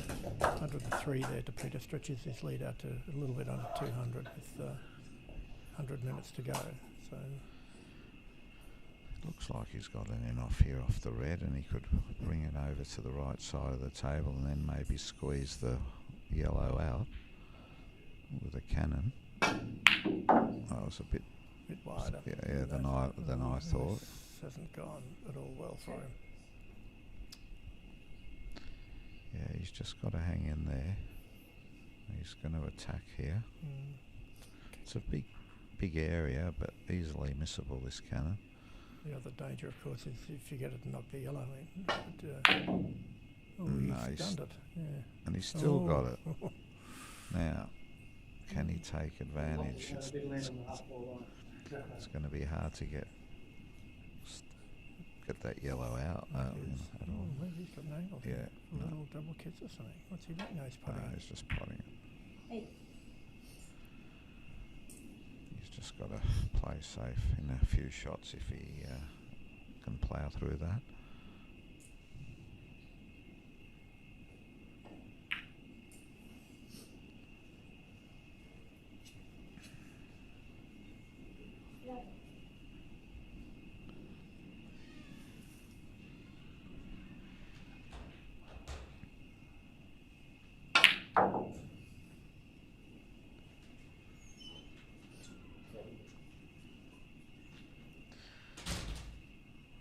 Not easy refereeing for all these hours either. Got to concentrate. No, these. Has he put the side on it? Yeah. Well, that's perfect actually. So the knockout stage of this tournament is being preceded by a round robin with 37 players. So 2 full days of play involving 80-minute matches in groups of 4 or 5. The schedule was thrown out a bit when we discovered just at the end of last week that there was going to be a power outage for all of Wednesday here as they were replacing the power poles in the street outside. Fortunately, we were able to rejig the schedule to play late on Tuesday and start late on Wednesday. We managed to get the tournament back on track, but Yeah, that's well done. bit of a nasty surprise to find out only 3 or 4 days before that Well, we were losing the venue in the middle of the tournament.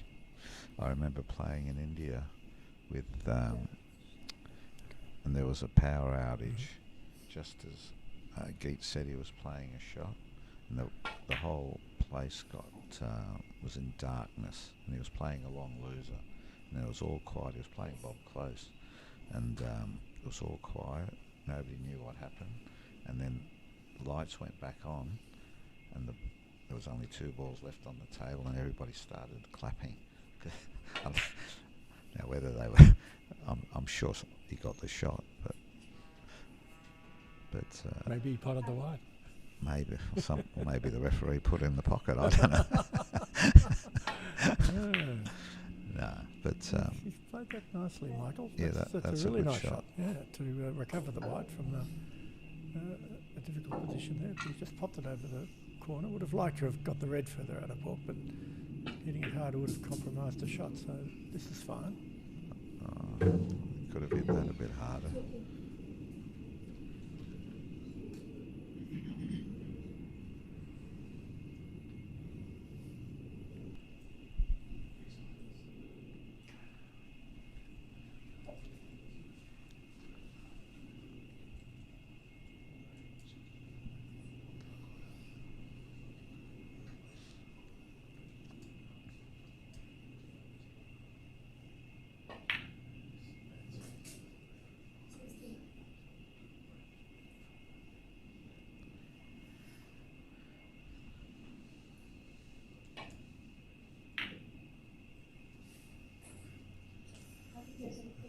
Okay, well, he's left it over the pocket.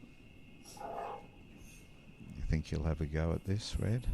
I think, yes, I think he'll try and knock it away because it looks as though it's fairly straightforward for Michael to go off the red and bring it out of. Well, that's what Peter's looking at. Can he get it out? And I don't know if he can. I think. If he can't, then this is the shot, isn't it? Yeah, Just to bring the yellow that's back into interesting. baulk. Well, it looks like he could hit it thin enough and bit of left to bring it out.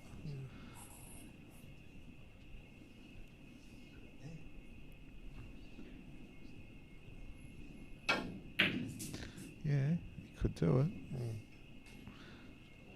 All right, well, thanks for stepping in, Robbie, bringing your wealth of knowledge to the commentary position. And My pleasure. we'll see you later on at the presentations where you'll also bring your wealth of experience in presenting the trophy, which you so kindly donated for this event. It was my pleasure, and I'll see you later. All right, thanks, Robbie. Just to recap that, Robbie donated the trophy which he won for the Australian Professional Billiards Championship by beating Paddy Morgan at the Tattersalls Club in Sydney many, many years ago. Not that many, but a number of years ago. And that trophy has now been repurposed as the trophy for the Walter Lindrum Australian Open Billiards Championship. So thanks, Robbie, for stepping in. We're now joined by another legend of Australian billiards and snooker, Steve Mifsud. Steve's just getting ready to step in. And he's ready to go. Welcome, Steve. Thank you, David.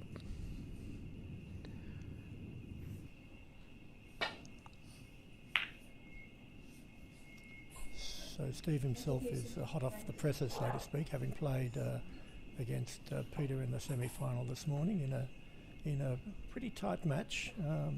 Not a lot in it for the first hour or so of the 2.5 hours, but Peter was able to just draw away at the end and win that. But a good fight by you, Steve. Well done.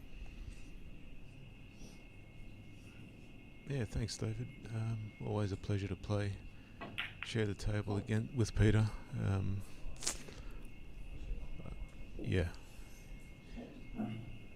He's an absolute legend of the game, and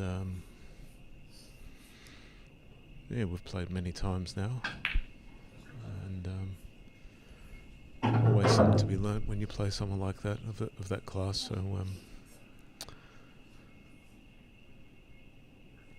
at the same time, it's good to see Michael having a great win against Paul. Fantastic. And it's his first final of this against Rob. Yeah, tremendous win. Probably one of the highlights of his career. Jason mentioned before that Michael rang up his wife to tell him he'd beaten Rob in the semi. She didn't believe him. Yeah, at the same time, not that it's a huge surprise. I know Michael's beaten world-class players before. He's beaten Devash Haria in 2019 at the World Championships at RACV. He's had a lot of good wins, so I couldn't reel them all off. I don't remember all of them, but I know he's a great player. Yeah. Just got in the wrong angle there with that putt. Must have potted that into the wrong side of the pocket. I think he's going thin cannon here. little gathering shot. Yeah. Yeah, he's just complete control of those shots, Peter. Plays them so well.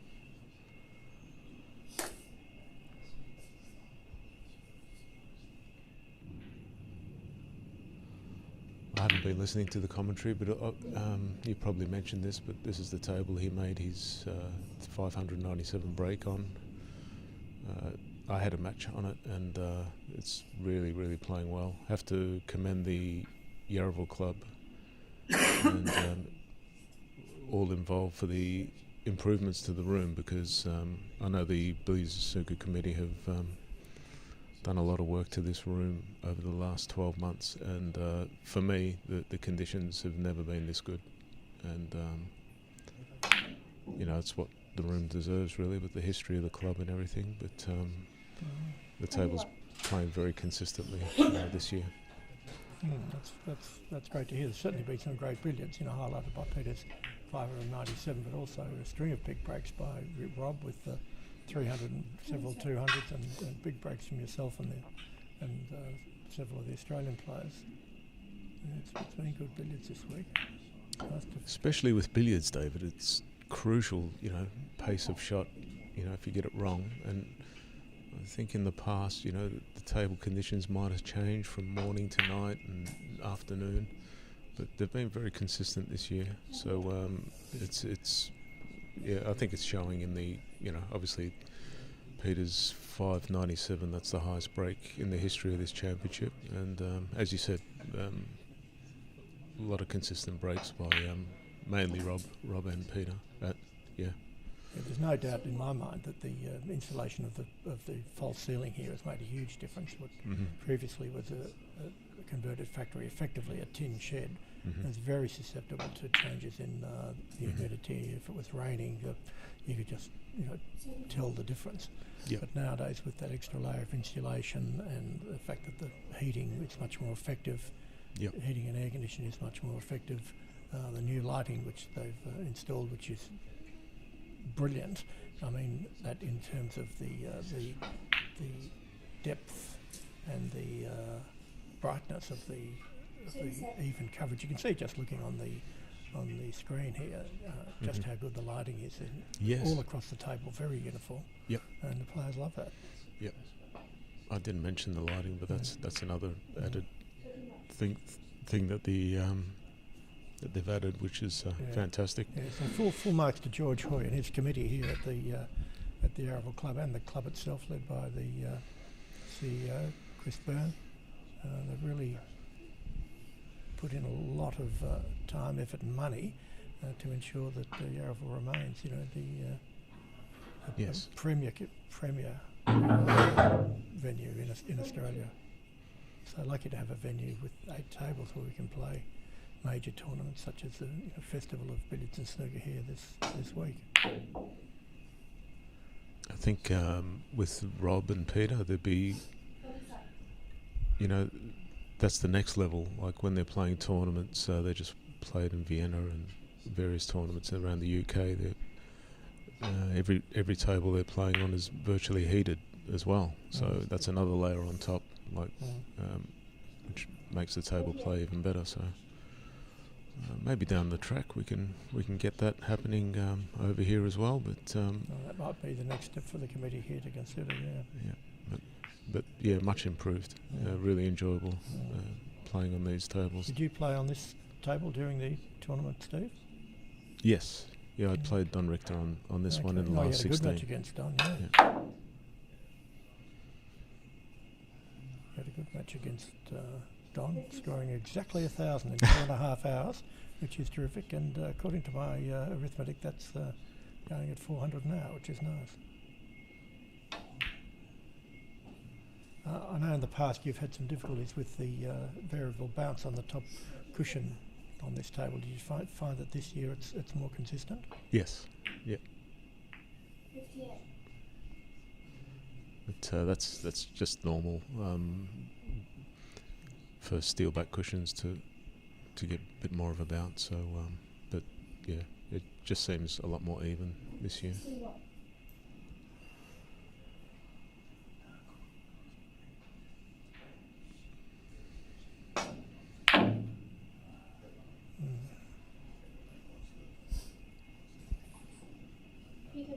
61. So what have we got? 200 points the difference. So once again, Peter, such a quick scorer, without really seeming to do a whole lot. He's just knocked in a quick 60 break, stretching the lead out from 130 to nearly 200. And that was a tough enough. That was a difficult shot. It was a natural half ball. Thick run through, difficult shot. And against the nap, just so tricky playing it with side to judge the right contact point.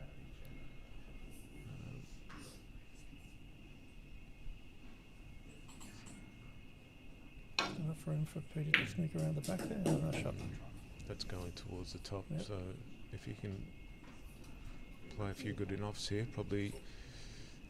I think he's faced with a long enough. So this is tough. Trying to leave the red at the pyramid spot, and then he can bring it back over to the middle. So in 3 shots, he could be back.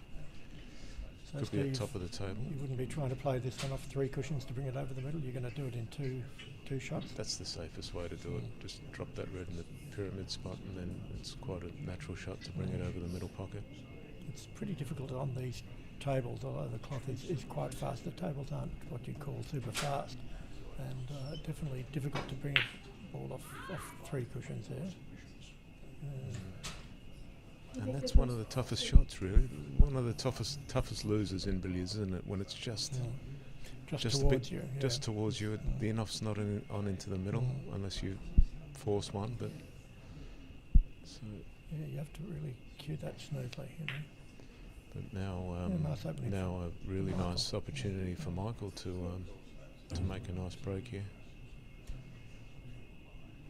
Absolutely. This type of shot, you see Peter play it with a lot of drag, so it doesn't rock. Yeah, Michael's played it the same way. Hasn't knocked the yellow into a great position, but can't go to top now. He'll have to try and set up a drop cannon, I feel. Yep.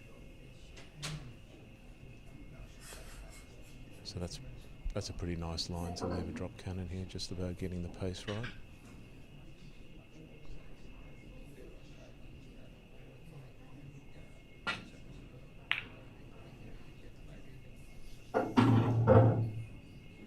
Yep, that's pretty good. Looks like he's going in off into the middle and just drop it a bit shorter for the drop cannon. Do you have a preference there, Steve? Would you just play the drop cannon directly, or do you think the extra loser into the middle is warranted? Yeah, that's perfect. Where he's left it there, that's a better drop cannon, really. That's going to go behind the spot, and it's all about that contact on the red. He's just hit that too hard though. The kiss didn't help him at all. Yeah, I think it's more so the pace that he just got the pace slightly wrong. If he hit it softer, then this isn't too bad though. I think the ball's come together if he gets this screw cannon. He just went past it. Just not running for him.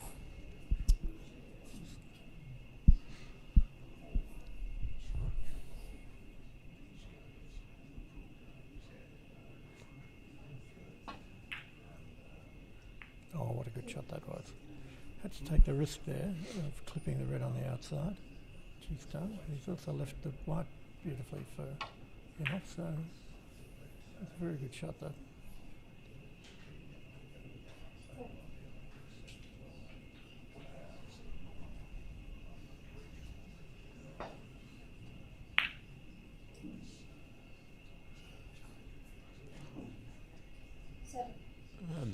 Nice little crowd watching this, David.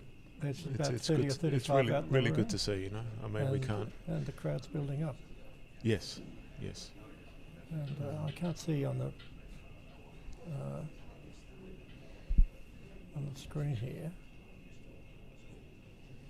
what the online crowd is, but I know there's a lot of interest from the billiards fraternity in watching this. And it's a great attacking shot, that. It is. Lovely pot. And had the backup of the cannon, so a little gathering shot here.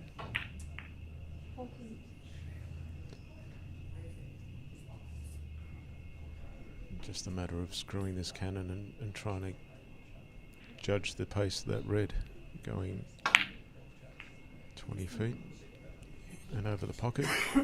Nicely done. You said that beautifully. That's one out of your book, Steve. Yeah. One of your specialties is pacing that type of cannon back down over the pocket. So this is where Bob Marshall would say, just pot this in off and then drop cannon and promote the white. It's, Yep, he's been doing that too. I was chatting with Jason before, and Peter doesn't actually particularly like it. He prefers to take the red up to the middle pocket, but you're going to see him play this slowly now. That's the third time now that it's sort of halfway in between, isn't it? you can yeah, he has to go in off this, I think. Yeah. Well, Hard to say if he was trying to leave that short or bring it up to the middle. It's sort of in between, isn't it? Anyway. I like leaving it short and playing that drop cannon. It seems to go right a lot of the time, really. Yeah, it gives you an opportunity to chip the object right back towards the spot without really a whole lot of risk of a smother. Yes. So this is more or less what we're talking about. And wait for the double kiss. Got it, and that's you've got to be happy with that. Yeah.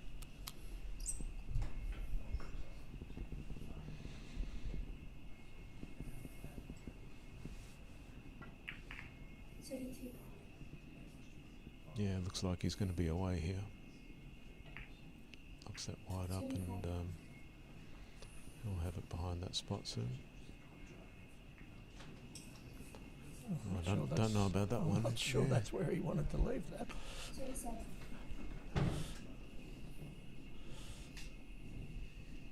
Apart from anything else, he has to hit this quite firmly to bounce his ball back off the top cushion. Yeah, it didn't quite work. Could be a bit tight. It's a bit hard to say from this angle, but that could be going near the jaws. No, skinny is okay. Oh, skinny one, yeah, yeah. he hit it beautifully. Yeah. Hit it beautifully.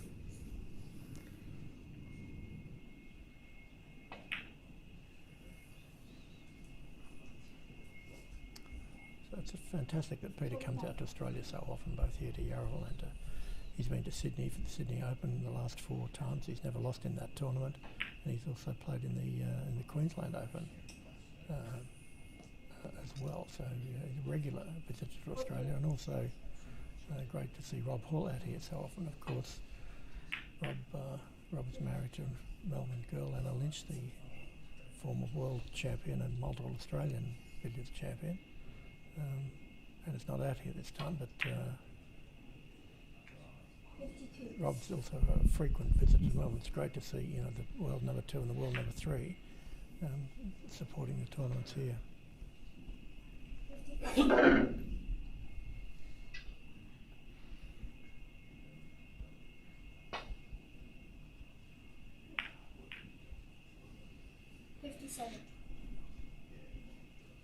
Just having a look to see if the red spots. I can't really tell if it does or doesn't, but yeah, obviously it does, so he's in great position now.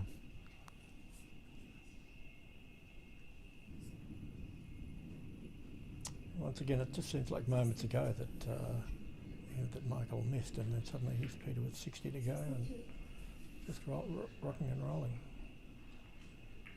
64.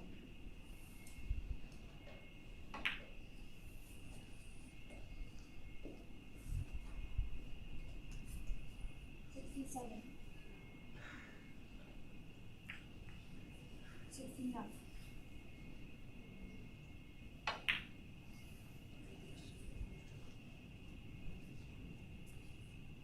72.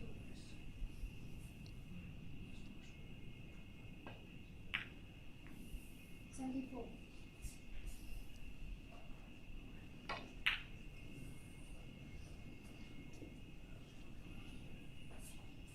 77.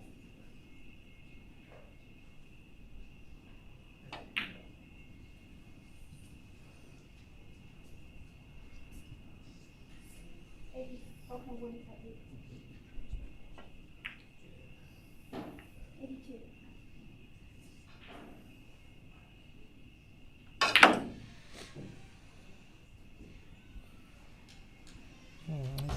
He's had trouble with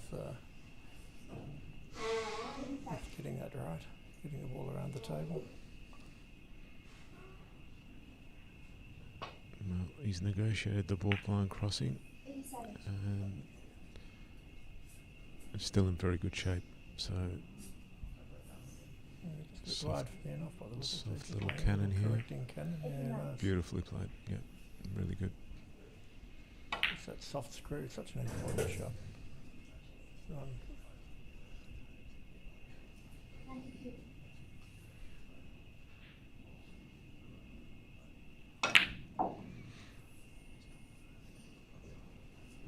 That soft screw is such an important shot in billiards. I think it's one that's quite difficult for beginners or snooker players to 97. learn, because it's not really a shot that you play very often in snooker. A little soft screw. Perhaps if you're in around the black, you're just moving the ball short distances. But 92. another century for Peter. That's his third century of the final, I believe. And you just notice, when someone like Peter gets the balls exactly where he wants them, the pace just picks up slightly. 87. Left that red behind there, so he's got to go to hand here. And I think he set that up nicely for the pot, so he'll be back, or gone a little bit far maybe.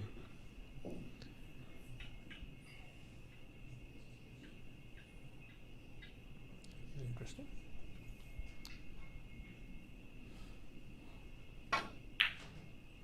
Didn't fancy Long that Jenny. pot. Long Jenny. Perhaps he just Leaving in a didn't- drop cannon.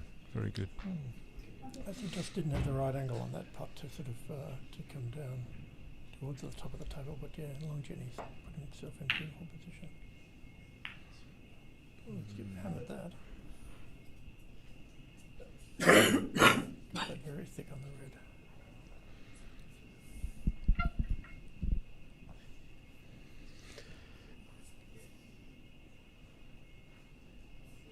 Is this a run through enough?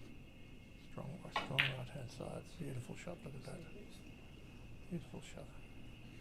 It's a type of shot. Robbie and I were talking about Michael Ferreira before, and that was the type of shot that he was an absolute master at. Those thick run throughs along the cushion, either backwards or forwards. This is no snack. No. Yep, just got to get the right amount of side, right contact. Avoid the double kiss and not overcook it. And he's done exactly that. Difficult shot. So a lovely 117 there. And Peter now leads by over 300. And doesn't lift a whole lot here.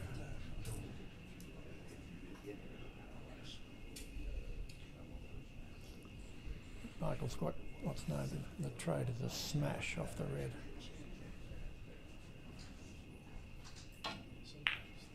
I'm completely wrong about that. The angle fooled was me. natural. It was the natural. Yeah.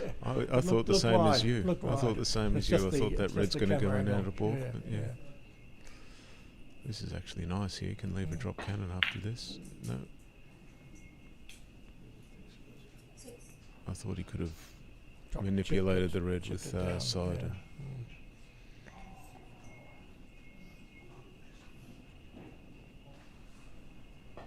This isn't ideal because he's Yellow's in. That's no certainly good, not Michael. ideal. Yeah.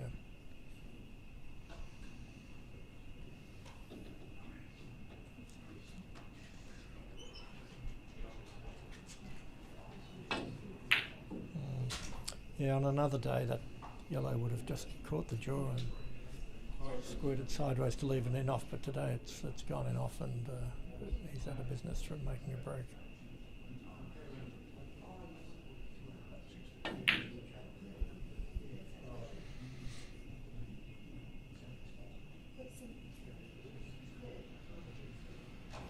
Still plenty of time for Michael. An hour and 10. So he's got control of the table. And Just got to wait for the right opportunity and hopefully get them to top of the table and knock in 100 and sort of get back into the match. Or 200.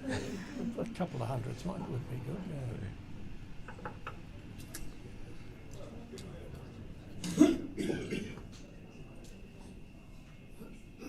So, attacking the red here, looks like it. Miscue. Oh, miscue. Don't see that very often. Yeah. Well, it's a great opportunity for Michael now because he's It is. got Yeah. both balls in front of him and he can do anything he likes.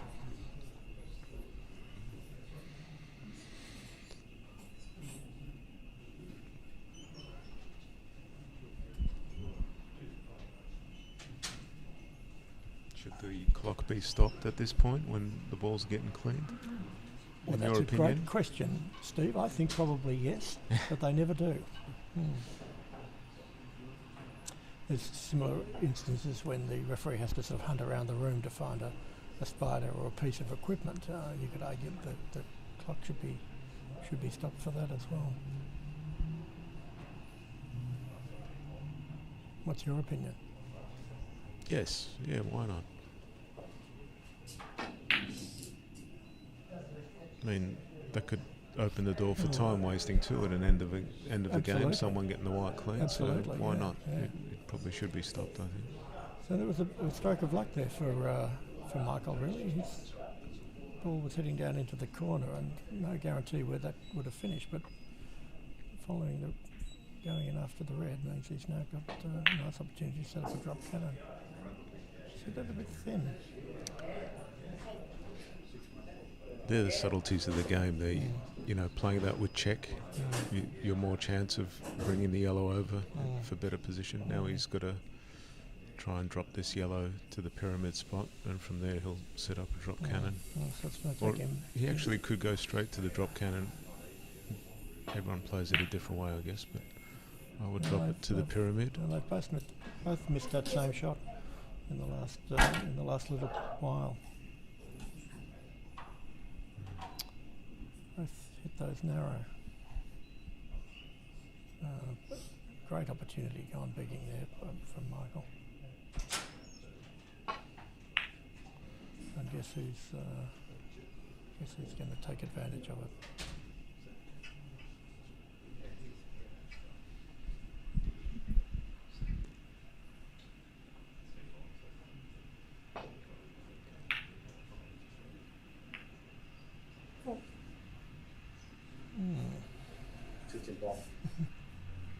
No.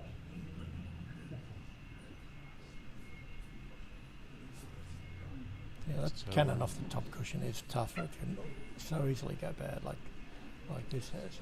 What can he do here? Dribble the red into the middle. Screw cannon, maybe. Screwing off, I think he's playing. Oh, no, screw cannon. Yeah, that's worked out pretty well, I think. I think that's worked out very well. Can't really tell. With the foreshortening of the camera angle, you can never really be sure about the angles when we're looking at this on the monitor, but yeah. So it's screwing off the white. I've cooked it. Oh, he played it beautifully. Strong side to just climb in off that far jaw. But it did hit quite a chunk of the near jaw on the way through. This is tricky. This is the famous death in two scenario.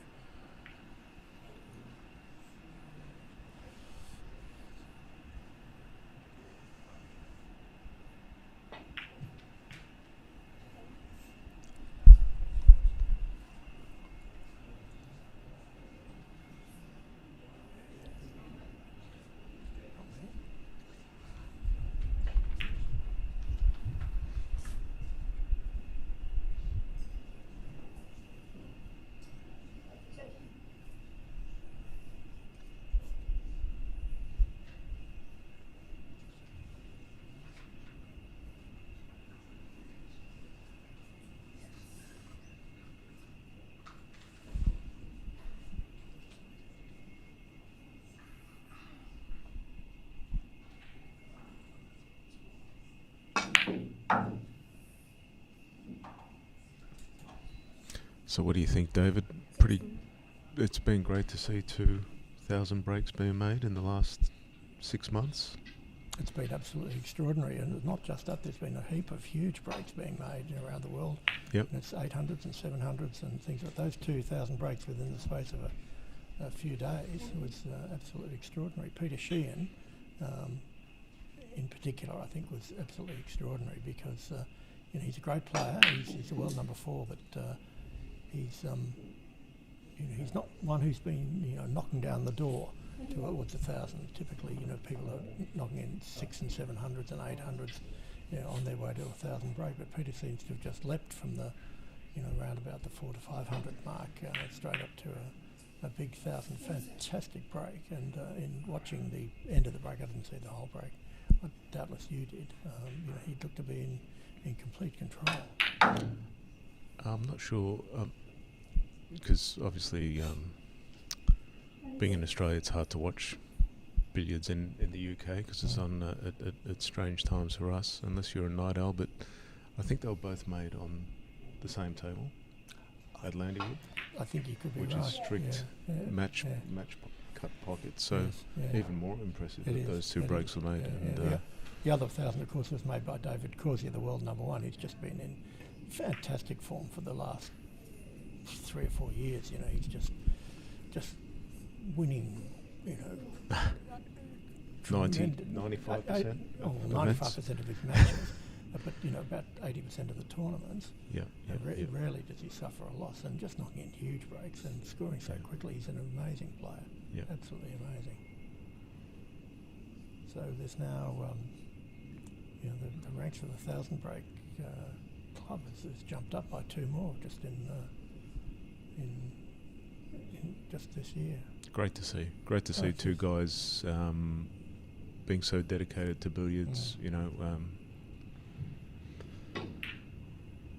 Putting in the time. Obviously, you don't make those sort of breaks if you're not putting in the time. So, really good to see. Great promotion for the sport. And I think it's Dave's incredible play that's sort of spurring everyone else on. Like there's a lot of good players in England who are producing great billiards as well. Not just the top guys. Pretty little shot there by Peter, nearly dead straight on that white. But he's just had enough angle to be able to throw the object ball off the jaws out of the way for his ball to go through. It's a pretty shot. It's a matter of millimetres, that shot. If it's not quite on, you're going to get a double kiss. Oh, that's a lovely shot too. He's just made a beautiful soft stunt onto the outside of the red. Very, very accurate shot, that.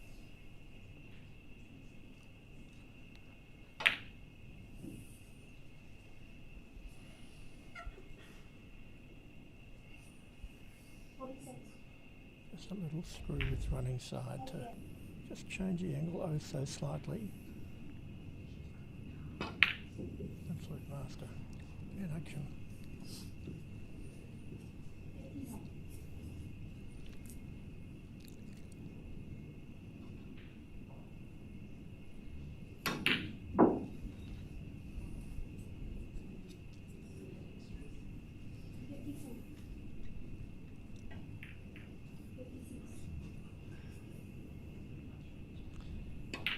Once again, just while we're chatting here, Peter's advanced very quickly into 60. Just over an hour to go, and the lead out now to over 300. So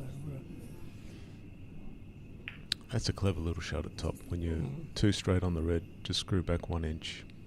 Soft little cannon. Yep. A lot of players will try and screw back off the cushion and get on the right angle, but. No, it is.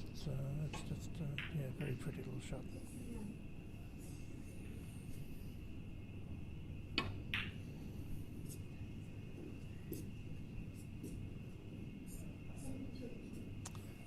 So we're indebted here to our producer and technician Sam Malcolm, who's done a wonderful job in setting up the AV here. with audio, which we haven't had for a few years here at Yarraville. And I have to say, Sam, the picture quality is absolutely outstanding. I had a quick look on my phone before, and it's as clear as a bell. So really nice job you've done there, Sam, and just delighted to have this quality of coverage, so the friends in the UK who are just getting out of bed early in the morning can enjoy this great billiards. Well done. Thanks, Sam. Great graphics as well.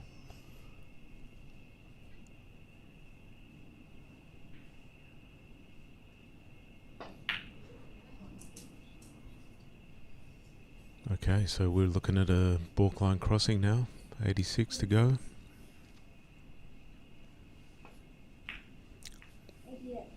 I think this will be the shot now.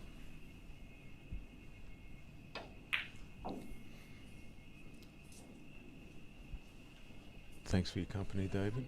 I'm signing off. And Tammy Lindrum will be taking over. Thanks very much, Steve. Thanks for joining us. Just as we get the critical moment of this break where Peter has to go in and out of balk. He's got a lovely angle to do that, and he's smashing this firmly to come around off Yep, perfectly played. 4 cushions, and this is just going to be the deal. 96, open cross.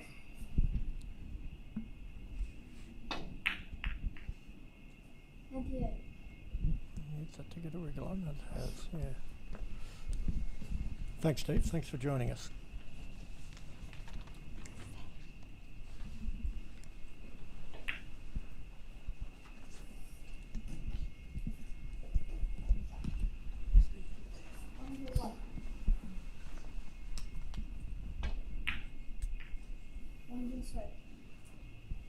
Another century for Peter, his 4th of the final. His lead stretches out to nearly 400 with just under an hour to go. It's looking a bit sad for Michael. He's really going to need to get a wriggle on with a couple of big breaks to get into this match. Not impossible. We saw a fantastic final here about 4 years ago when Sirav Gathari was playing Rob Hall. Sirav was around about 500 in front when Rob knocked in 391 and 178 to hit the front before Sirav steadied and went on to win the match. So, you know, anything can happen in billiards, but it needs to happen fairly soon for Michael. Anyway, I'm delighted to be joined by a very, very special guest here in the commentary, Tammy Lindrum. Hi, David. It's really great to be alongside you. Right. Tammy, those of you that don't know, is a great niece of Walter Lindrum, Australia's greatest sporting champion, after whom this event is named. And Tammy's been a great supporter of billiards since she moved to Melbourne about 5 years ago, and is constantly involved in all sorts of activities here. But one that's very close to her heart is the recently established Women's Billiards Network. Tammy, would you like to tell us a little bit about that? Yeah, look, we're very excited to have launched the network. It's been in concept for a number of years. We've done it deliberately to try and really expand women in cue sports. We've looked at China, where the growth of cue sports is now at 180%, and we believe that we can, if we bring big tournaments to states like Victoria, we will start to really grow. And in fact, our tournament in August, which is limited to 32 places, we've filled already. Fantastic, Tammy. Just to interrupt and talk about the billiards for a moment, Peter's just missed an absolute sitter there. 124 to go, and simple red in the middle. He just hit it a bit thick Not into like the Peter. jaw. Not at all like Not Peter. like Peter at all. Sadly for Michael, he hasn't left him anything. All he can do here is pot the white and double balk. Great to see Michael in this match. Oh, it's tremendous, great win. Did you see Rob back at your place after the semi? Yeah, I've actually told Rob I'm not doing his washing anymore. So he came in with a big smile on his face and had a good chat, did he, when he came in? Yeah. He's Rob's a champion. He really is. He's taken it hard. as you would if you're a perfectionist. But yeah, he's enjoyed his time here. He's a great promoter of this event. We all think that this is the best event of the year. So, yeah, he'll be back next year. That's great to hear. Props to Rob. He is a tremendous competitor. He's a great player, and you know, Michael just played a fantastic match to knock him off. So, you know, well done, Michael. Here's a nice opportunity for Michael. He's got the balls in front of him, probably a little off into the middle. It's a bit tricky. He's not really all that keen on it. That's a little bit wide, so a soft screw into the middle. Not an easy shot.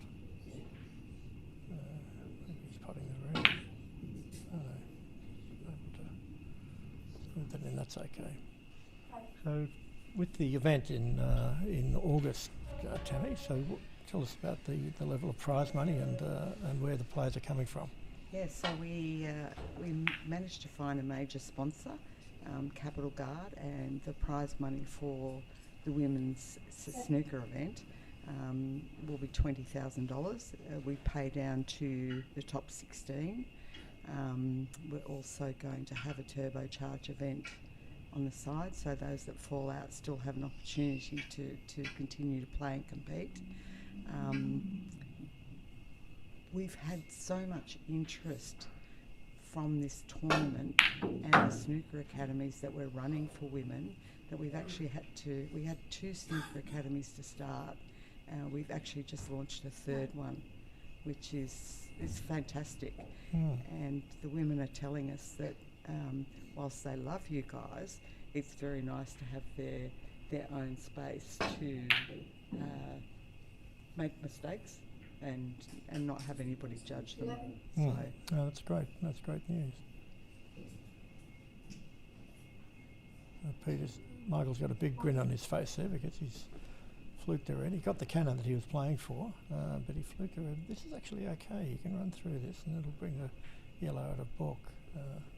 Yeah, he's played that beautifully. Yeah. Lovely shot. Lovely shot. Just gone a bit far. Unfortunately, he's left a long loser instead of a middle pocket loser. It's still a very good shot. He'd be happy to get there.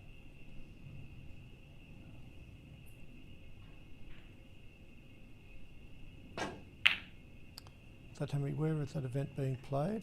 Yes, so David, we have secured the Brunswick Club. Fantastic, really, in many ways the sort of spiritual home of snooker in Victoria, the Brunswick Club, with so many great champions and so many great championships have been played there over the years. Yeah, it's a wonderful. It's a great wonderful club. Historic club. Yeah, and you know what, we're quite blown away by the amazing support that we've received from a lot of the male players in Australia. We've had donations come in from WA, from Queensland. So there's so much support for this tournament. We're very excited. And as I say, we've now got a 3rd snooker academy running for women as well. So yeah, that's tremendous. Stay tuned for our billiards tournament. Okay, yes. How's this going? He's knocked the red, but left Peter with the shot here. So you've got interstate players coming for the tournament? We do. We've probably got somebody from every state. We've limited it to Australia and New Zealand, and we've done that quite deliberately. We know that if we brought the top players out from China, we wouldn't. Our girls probably wouldn't get to stay on the table too long. So we This is also big budgetary considerations there, of course. You know. Correct. Major fluke there for Peter with that red going in. And I just want to give a big shout out too to Sam Malcolm, our streaming expert here. It's great to see him back and streaming. Yeah, no, it is good. He's, as I just mentioned before when I was on with Steve, he's doing an outstanding job with everything, the graphics, the scoring, which isn't easy, which he's keeping track of, innovations in the in the display there with the Borkline warning display, which you'd never see. So that's a first for Sam, and first class job. And any updates on the Nursery Cannon Challenge? Well, we do. We had a number of entries today, and I'm just about to get the list handed to me. As you may, listeners may not be aware, there's a part of this tournament here. It's the Walter Lindrum Nursery Cannon Challenge, which Tammy and Lindrum Legends, which is her vehicle for promoting billiards, very kindly donated prize for.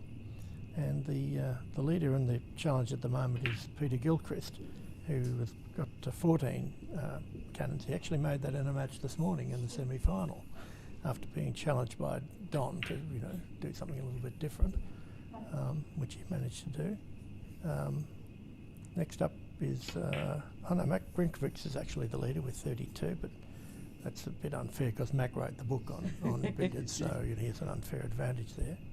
Don Richter got an 18 break, 9 cannons, which was nice, and we had a member here, Trey Merlot, a pool player who's never played billiards, stepped in, never played nursery cannons before, never played billiards, and he made his first time he ever tried it. He got 5 cannons in a row for 10 points. So well done, Trey, which was fantastic. Yeah. So there's still time for people to do this. There'll be a short window after this final finishes of maybe 10 or 15 minutes when they can jump in and have a go at it. Because that's a big increase over last year too. I think the highest was 8 last year. Was it? I wasn't around last year. I was busy moving house. I need to wear my glasses. Oops. And of course, Julie Watson with 14, sitting there in third position, which is terrific. So Julie, of course, is heavily involved in the Women's Billiards Network. As what's her role there? Julie's the secretary, and she's, she's really the brains behind the Women's Network. She's been amazing in terms of creating the tournament, running the snooker academies, whilst looking after a family and also holding down a full-time job. So she's absolutely amazing, and her skill at billiards is improving. Month on month, it's amazing. So yeah, Julie's a very good player. She's competing strongly in Pennant every week. She's won the last 4, I think, Victorian Billiards Championship. She's been finals in the Australian billiards, and giving clinics and coaching lessons around the state. I know she's been up to Ballarat doing it, and also I know she went to the Bowen Heads Golf Club, which is an interesting club. It's a bit of a hotbed of women's cue sports down there. Actually. And Julie went down there. I was there a few weeks after she'd been there, and people there were full of praise for her efforts there. In fact, Bowen Heads are looking at inviting Julie back to do another workshop there. So. Yeah, they don't really play billiards or snooker much down there. They mostly play pin pull, which is a form of billiards with pins on the table, and if you hit the pins you get extra bonus points. They absolutely love it, and they've got a cohort of about I think around about 140 members registered in their billiards and snooker club, of whom about 60 are women. It's probably the biggest women's cue sports club in the country, as well as being an absolutely fabulous old school golf course. And they've just refurbished the whole billiard room as well. So they refurbished the whole club, including the billiard room, and they restored their original billiard table, which has been in the club for just over 100 years, donated by a member back then. And they got another new table, beautiful old Alcock table, donated by a well-known Western District family to the club down there. So they're cooking with gas, and the chairman down there, Gary Carpenter, is a great guy, does a great job. In fact, these tables are looking very, very, very nice. Yeah, they're playing beautifully. I was chatting to Steve Mifsud in the last session. He's full of praise for how the tables are playing, and the effort that the Yarraville club has put in the last year or so to put in the false ceiling, replace the lighting, and make sure that the playing conditions here are as good as they can be. And big shout out to Alcox as well, and the work that they do to maintain these tables. Well, I think that sometimes people take that for granted because Alcox are always involved in preparing the tables for all the championships here in Victoria, and 96. Absolutely outstanding job they've been doing for. How many years? Well, I did research this, and I think that their first involvement in sponsoring tournaments of play was around about 1864. So we're now heading up around over 150 years that Gilchrist has been involved in billiards and snooker in Victoria in different ways. In the professional game, they first brought out the top English pros, John Roberts Senior, and then John Roberts Junior came out here and received very well around the place. In more recent years, they've been involved in sponsorship of lots and lots of events and table preparation. But in between, probably their heyday was in the 1920s, when they ran an incredible event called Alcox Colossal Tournament, and that was two tournaments, a billiards tournament and a snooker tournament, which ran for difficult massé here for Peter. Got to make sure he just clips the white and then curls around. He's a bit unlucky there.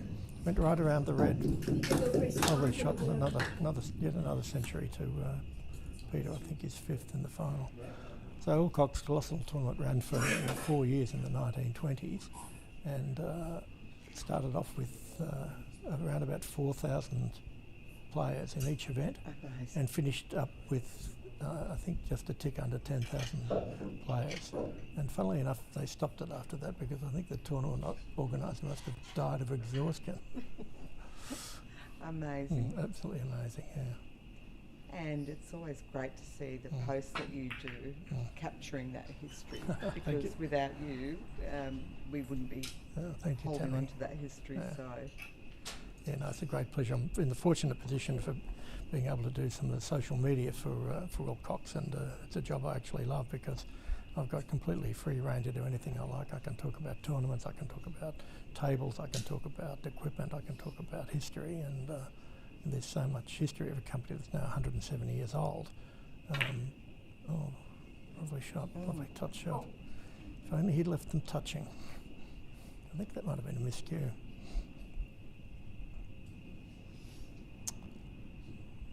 And billiards are only ever one good shot away from being in, and this is the good shot's a difficult one. If he can pot this red, if he can pot the red, and at pace, he could bring himself out for a. And hopefully we've got Peter Tankard and Wayne Carey watching the YouTube. I'm sure I will get a message from both of them following this. But we miss you guys. You're always great to see at this tournament. I know that you both wanted to be here, and I look forward to seeing you both next year. Oh, that's great, yeah. Yeah, sadly Peter missing for the first time for any number of years, and certainly with Wayne's been a great supporter of these events. And good health to both of you. Yeah. In fact, I think Rob goes off to Sydney on Wednesday next week to do some coaching with Peter Tankard. Right. Yeah. Which is terrific that we've been able to, or you guys have been able to organise something additional for Rob to make that trip worthwhile. And the WBSN have taken advantage of Rob being here as well. We have him doing a coaching night out at Baronia RSL on next Wednesday night. Yeah, great. Yeah. Nice little club, Baronia.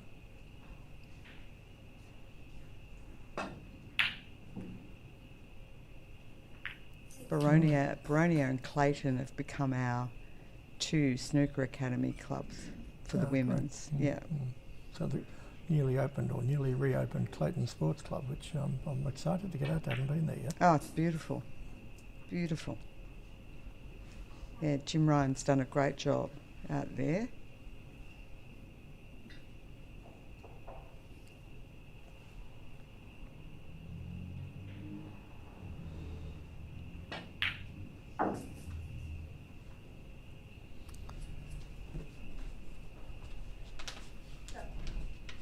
So tell us a little bit about your journey. As many people know, you're the daughter of Horace Lindrum, the 1952 world professional snooker champion. Horace, of course, was also a great billiards player, and in fact recorded over 12,000 breaks in his billiards career.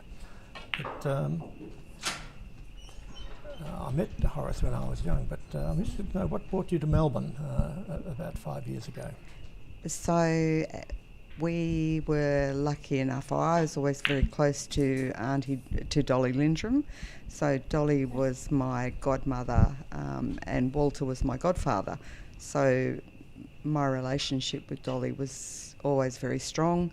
My work brought me to Melbourne on a regular basis. Our office was in South Melbourne, so I used to see Auntie Dolly on a very regular basis.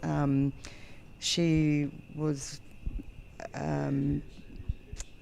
We were very grateful to be the recipients of part of her legacy, her will, and we were given 158 Kerford Road, which, because she'd been in care for 4 years, the house had been partially destroyed by termites.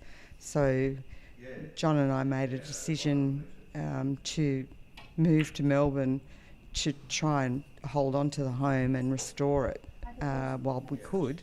And once we got down here, we fell in love with Melbourne. You guys have kept it a secret for far too long.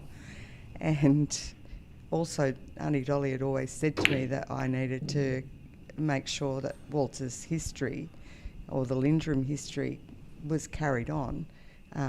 So as part of my commitment to, growing cue sports, not just for women, but growing cue sports in general, is to keeping that Lindrum legacy alive. They're known as the founding family of cue sports in Australia. So, and I have to say, on a daily basis, I would get an email from somebody overseas or somebody in Australia asking me for historical information or a question, which I find fantastic that the history is it's still out there. It's still, people still want to know. They still want to know. They still want to hang on to the what I believe is our greatest sportsman ever. You've got Walter still holds over 50 records, world records, that will never be broken by anyone. So I've been charged with this, I have to keep on with the family history and be committed to doing something with cue sports to ensure that we see the growth here. Well, I can testify to our viewers that Tammy and John did an absolutely wonderful job in restoring the house, which was in, as Tammy said, a pretty rundown condition, but they spent an inordinate amount of time and quite a lot of money to bring it up to be an absolute showpiece. A great credit to both of you for having the imagination and the willingness to put all that work into to bring it up to where you did. So well done. Thank you. It is a beautiful home. Unfortunately, we got caught during the building increases, and what we set out to achieve ended up costing us 40% more, which is why we couldn't hang on to it. But it's certainly got, it's a house that's been standing for over 100 years, and it's got more than another 100 years left in it. So now that we feel, and we walk past it proudly all the time.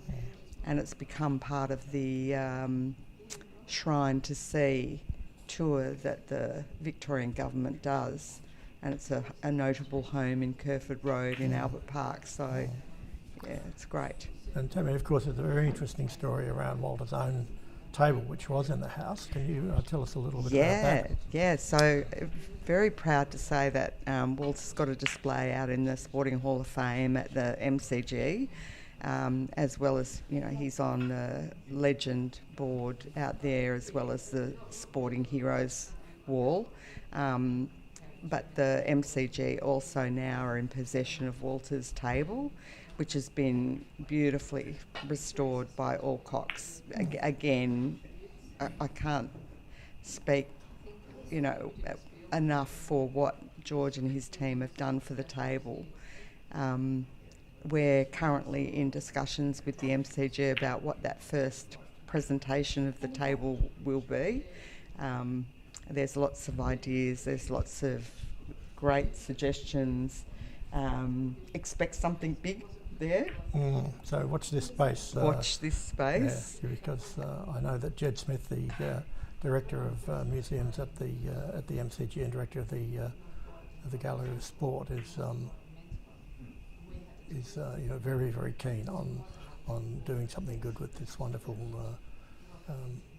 gift that he received as part of Dolly's will, and he's really keen for that good display. He actually treats it as a treasure, and whenever we talk, he just speaks so warmly about what we're going to do, and the future ideas for the table. And he actually was going to be here tonight.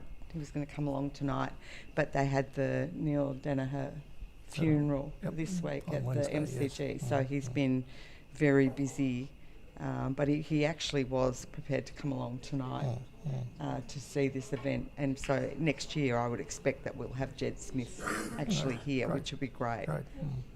That's terrific.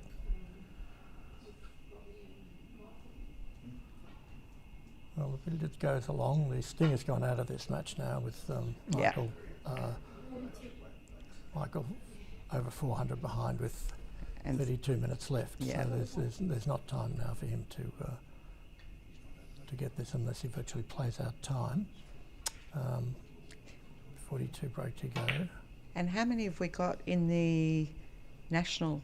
Okay, so the national billiards, which starts tomorrow, there's 40 players in this. There were 37 in the Australian Open, so 3 or 4 more in the Australian billiards, which is great.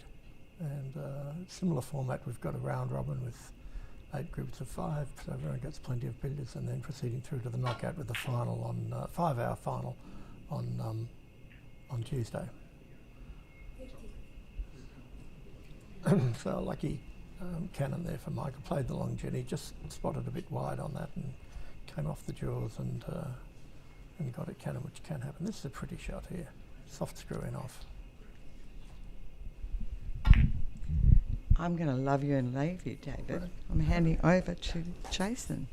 Okay, thanks, Tammy. Thanks for coming in, and thanks for your great support for billiards and snooker, and for the way you've spunked things up here in Melbourne for billiards and snooker. And I have to say, Tammy, you're looking $1 million today in one of your racing outfits. You could be set to present the Melbourne Cup without any doubt at all. For those of you who don't know, Tammy's a big racing fan and gets out to Flemington whenever she can.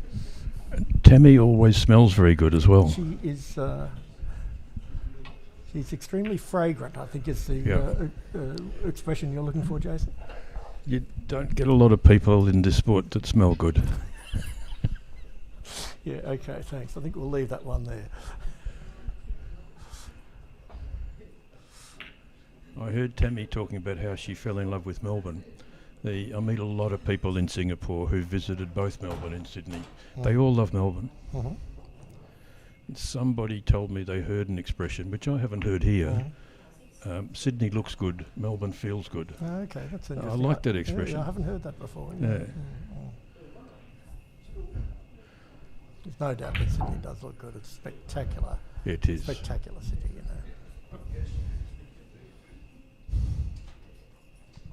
just seeing the referee use a measuring device here to see if the ball will spot, rather than actually using the ball itself. All the referees these days use that technique, which is good. Removes all doubt. So now the red goes up into the pyramid spot. He's got to play that red quite firmly to bounce that for a nice angle to bring this cannon, bring the balls back together at the top.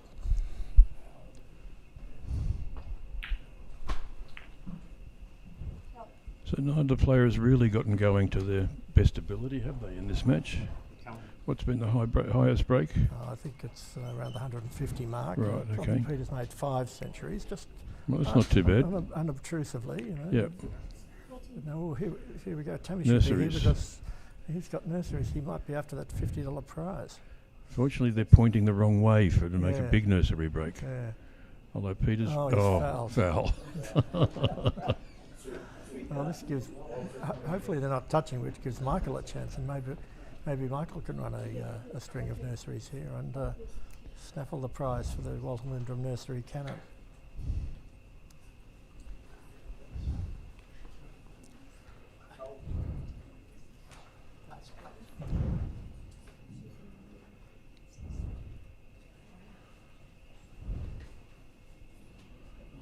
We saw Matthew Bolton about 8 years ago make an incredible run of cannons on this table.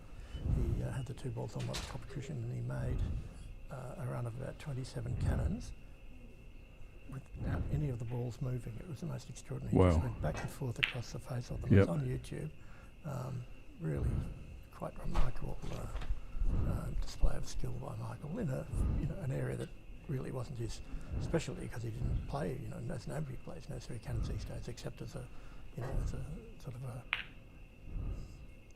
exhibition type of shot. Yeah.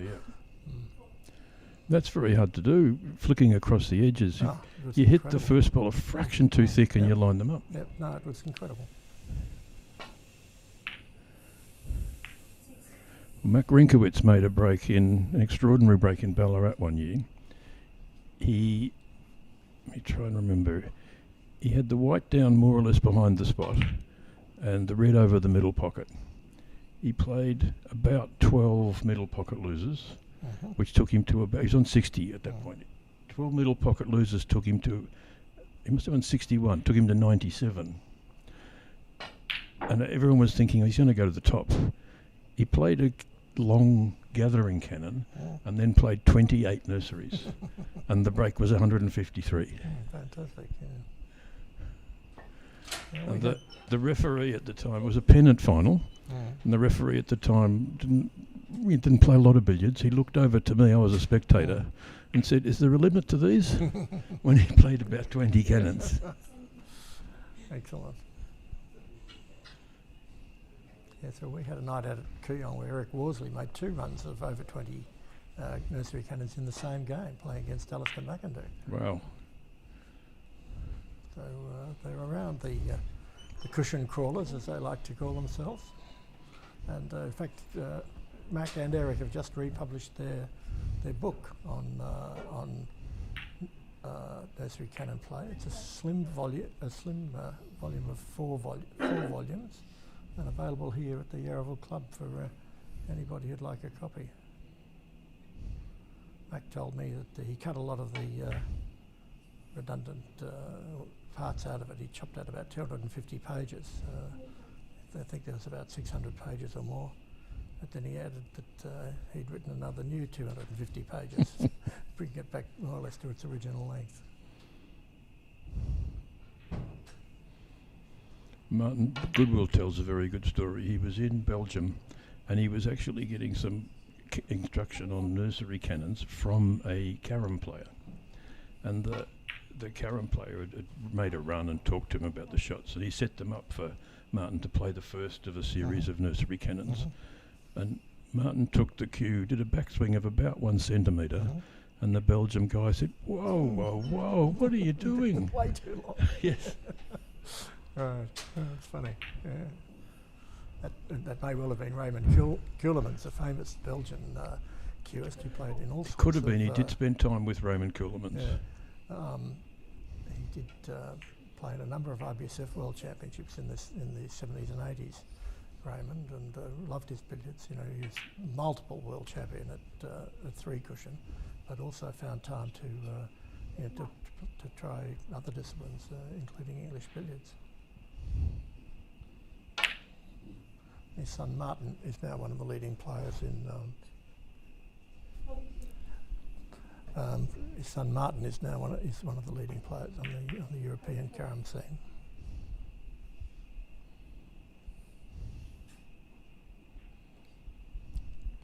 There was only one carom table in Singapore in a Korean bar, and the bar's just been taken over by an American guy, and the carom table's gone, unfortunately. Oh, shame.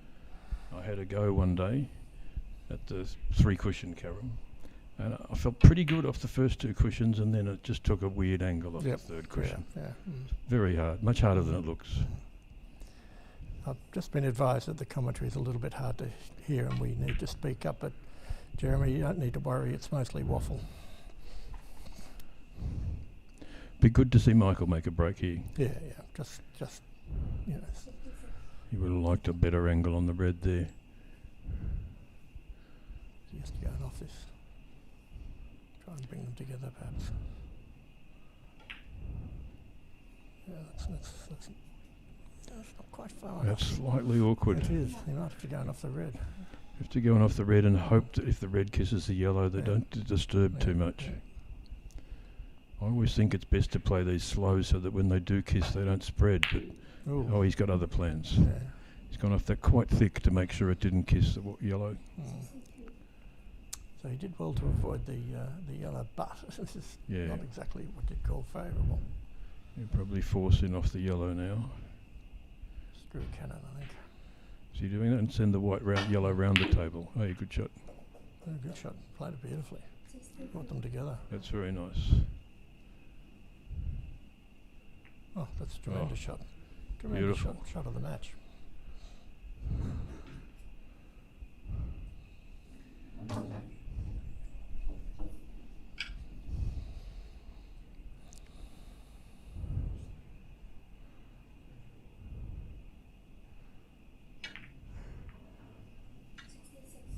This is slightly awkward. Don't know if could have ended a lot better than that. Oh yes, if you can go thin, he's okay. Yeah, that's all right. That's not too bad. Might be able to play yellow to red here and bring the yellow across near the spot. Tiny bit hard. Now on 70. Like to see him get to 80, get his balk line warning, and then go on to make 100. Mentioned earlier that the Australian players don't get a lot of practice at the balk line crossing.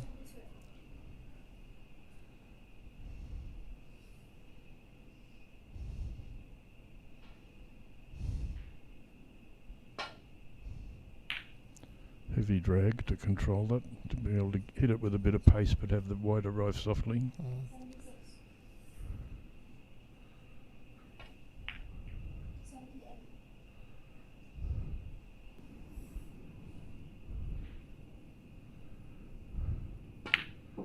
So the break's now 81, he'll get the balk line warning. There it is on the screen. Nice innovation by Sam Malcolm, our producer. Yeah, that's great. I haven't seen that before. Yeah, I think it's the first time it's been done.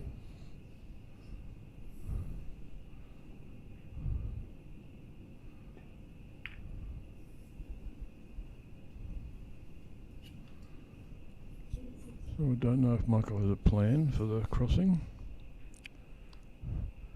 The plan might be to pot the red twice and take it up to the middle.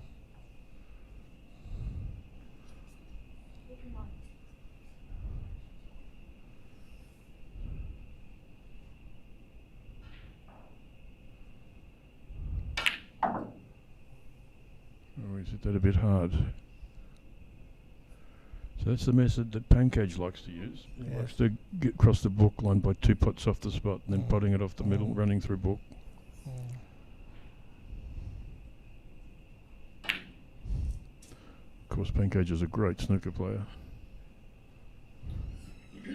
has reached the quarterfinals of a world ranking event in the modern era.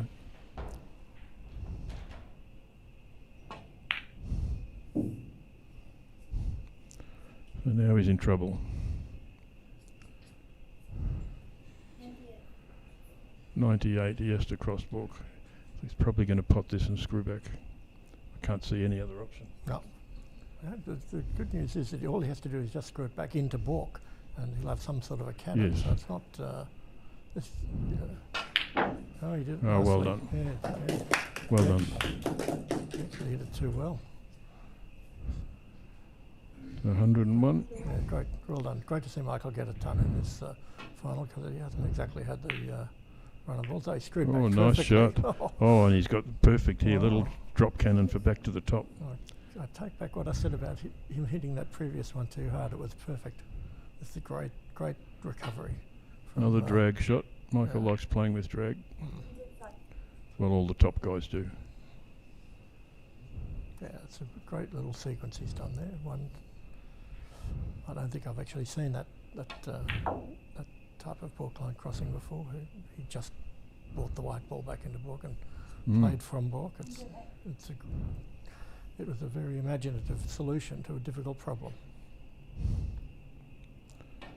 I've seen it a few times, but usually the red's close to the balk line. Yeah. It's a relatively simple Simple. pot, and you don't have to come back far. Yeah, no, that was the difficult one. It's a beautiful carry. He might play on the outside of the yellow here to chip it up. Yeah, and he did. They say that you risk getting cover on that, but that was perfectly safe to do it that No, way. absolutely. They split them wide enough to Yep. to take the cover out of the equation.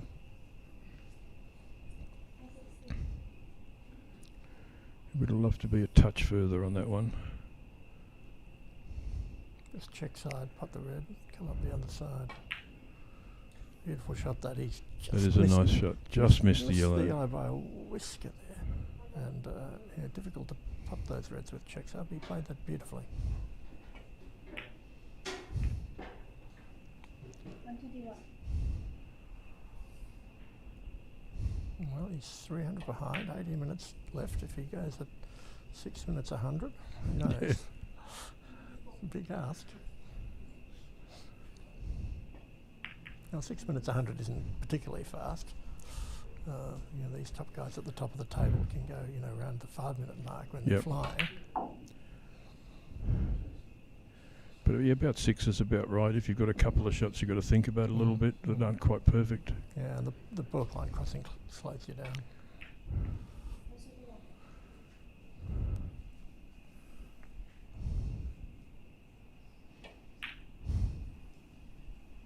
I don't know whether everyone's noticed, but these pockets have pocket blockers, which are a Velcro strap around the net, so that just the top pockets, which actually speeds things up. The referee doesn't have to reach around the side of the table to the umpire rail to get the ball out.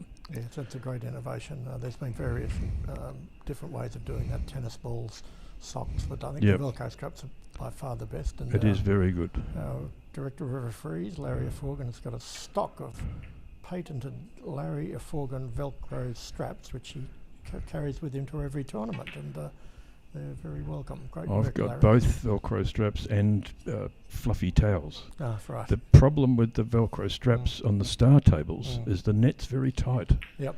It's quite difficult to pull it tight enough to stop the ball slipping through. Yep. Yeah, we found that on the star table down the end here. Yeah. I think Larry had to have a couple of goes at that. So yeah, I use my towels on the star table. Okay. Are they using those pocket blockers in the UK in any of the events? No, the UK very traditional. Not They invented don't, here. they don't like the idea. Not invented here is the. There are some billiards leagues in the UK that haven't changed to the spotted balls yet. Yeah, I know that. It's quite ridiculous, of course, because since for snooker they moved the umpire rails away from pointing inwards towards each other across the top cushion, because the rest are there now. They've moved the umpire rails around to the side. When the umpire rails are on the end of the table, that's okay for the referee to use them. But once they're around the side, you've got to do something, and the pocket blockers are the perfect solution. So we used to do that here at Yarraville just for this event. We used to move the umpire rail around to the side, and put the rests on the side. Yeah, but with the pocket blockers, there's no need. Yeah, no, I think it's great. I've heard a few referees claim that, the continually putting your gloved hand in and out of the pocket might wear the cushion cloths or something, but you don't.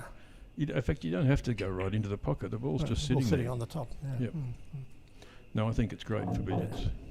Larry's just pointed out sometimes some of the referees might wear a blazer with some buttons on the side, which could be a bit of an issue, but I'm sure for the next tournament he'll turn up with a pair of scissors and just tear them all off. Cut them all off, I mean. Yeah, I definitely think it's a great idea. As a added bonus, I've got a bad back, and bending down to the umpire rails is if you're dragging the balls out for a 90-minute match, for a top of the table player, this is so much better. He's just lost position. 166. Well, we've been talking nonsense about the pockets. Yeah, he's making his biggest break of the, not just of the final, but I think his biggest break of the tournament. So he needs to punch this red, control the pace of it. Okay. Oh, he's caught the jaw. That's not. If he's not able to run through the yellow, it's not easy. Well, I don't think he can run through without a double kiss. Let's find out. And I don't think the thin off's on. No, I don't think the thin off. Maybe once across cannon off the left-hand side of the yellow is a shot. He hasn't hit it. Yes, he has. He's got it perfectly. Oh, great Very shot, nice. Michael. Great shot. Very nice. Lovely.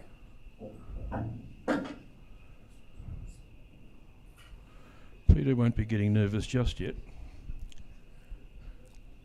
In fact, he won't get nervous at all. 13 minutes. He's missed it. Not a great break. Great Wonderful break. break. 107. Michael's been, trailing in this match while Peter's just been pounding the centuries into him. So to come back, when you're down like that and make the biggest break of the final so far is really a great effort. Well done, Michael. And for people watching that don't know Michael, that are wondering how Michael beat Rob Hall, well, they can now see that Michael's a quality player. Michael went to the World Championship one year when it was still in Leeds, quite a long time ago, and he surprised a lot of the players. He beat Devendra Joshi in the first match, and he beat another highly ranked player in his next match. At that stage, no one had ever heard of him. This is a little bit awkward. He's looking to see if he can get behind the white, but I don't know whether he can. Around the back, a little skinny enough. Thin cannon. Skinny enough, maybe. That's a lovely shot. Apart from the fact that it may not have got there, and it didn't. He didn't have much left after that. No. Yeah, Michael's got a problem. Is there a thin cannon there, or does he sort of following cannon, or does he come off the side? Yeah, dead place thin cannon to set up nurseries. No, I don't think it's on. No, I think he's got to play this quickly actually to get away from I think you're right. them. I think he does need to clear them a bit. Yeah, that's good. That's the good. road.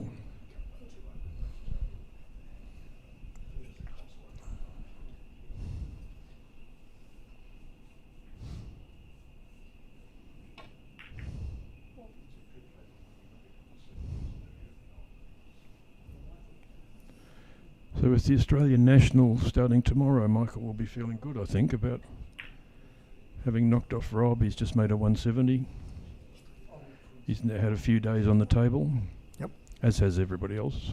Well, he's had more than than the others, so yeah, he would be feeling good. He likes it here. He's been in the final, I think, 4 times at Yarraville, and Steve's won the last few. Steve Mifsud's won the last few. How many do you know Steve won? Steve won the last 6, I think. Since Matthew Bolton stopped playing, I think Steve's won them all. Yep.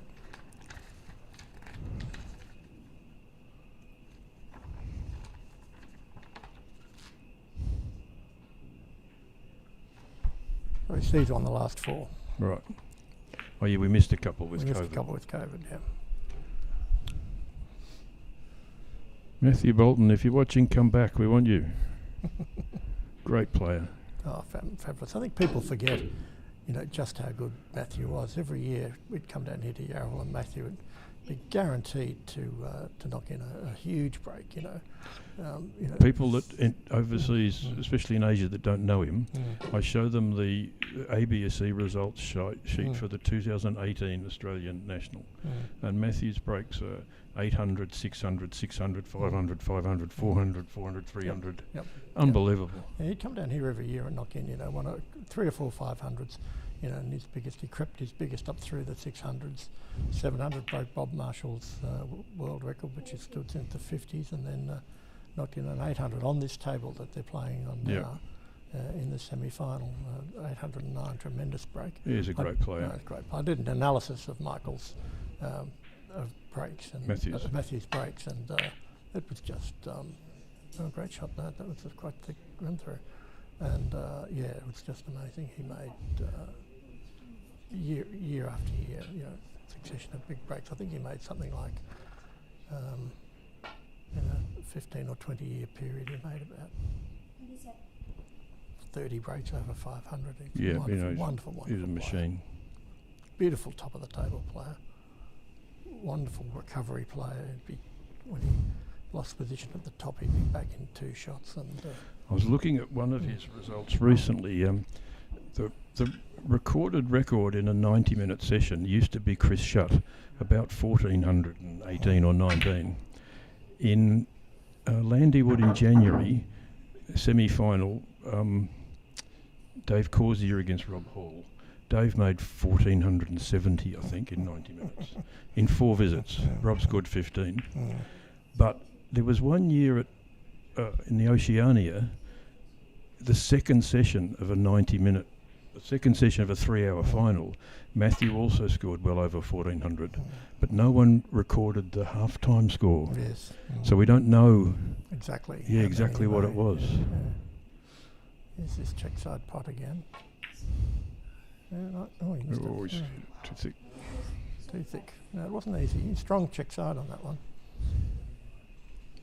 Chris Shutt holds a lot of the speed records. Right.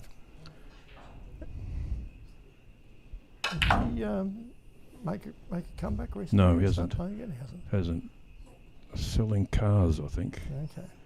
Not enough money in the game. No. There's a couple of the ex Teesside boys who are not playing at this stage that would be great. Roxton Chapman recently made a comeback. How did he go? He's good, but not quite back to his best. A bit of an exhibition shot there. They used to tell me that Roxton was the softest touch at the top, and if he played on a heavy cloth, he'd frequently leave them touching after playing the cannon. Yeah. Apparently he had very nice touch.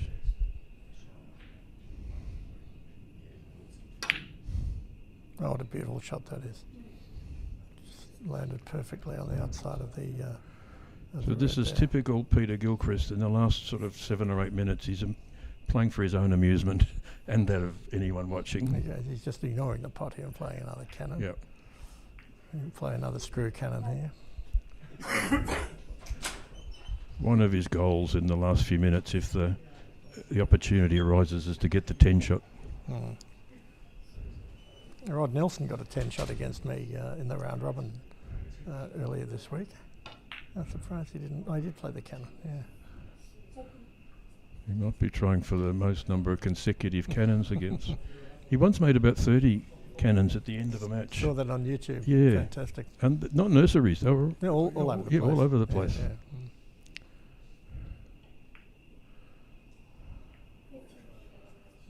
It's nice if you want another cannon, which he does.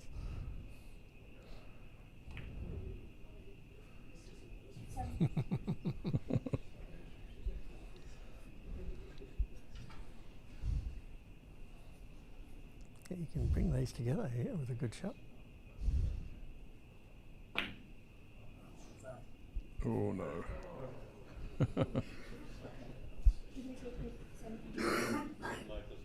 Come on, Michael, play out time.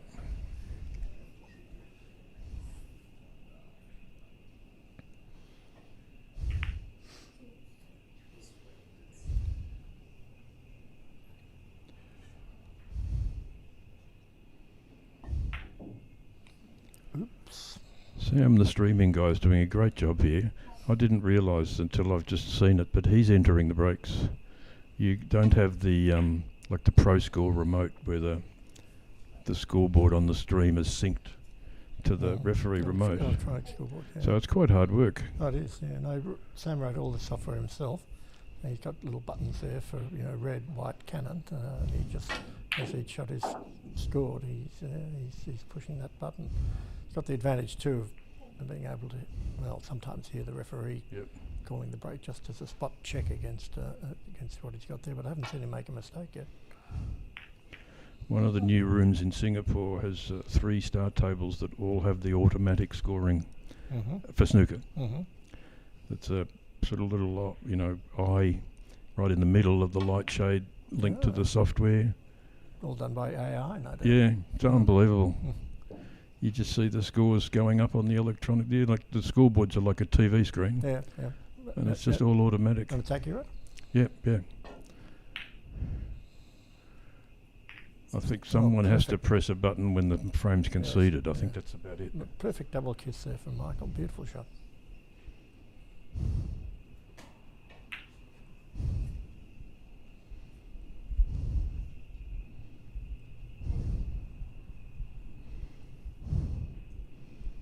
It's a nice looking table, this one. Nice wood in the rails.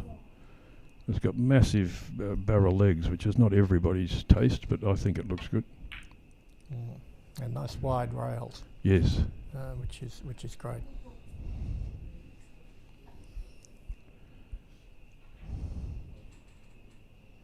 I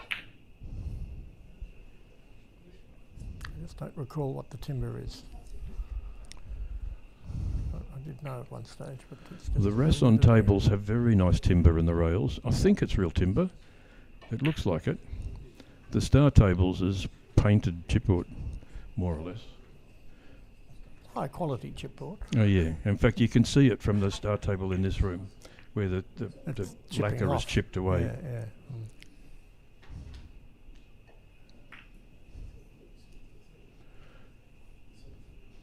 Well, I've seen a Rasson table where the surface of the rails has been damaged, and it does look like real wood underneath.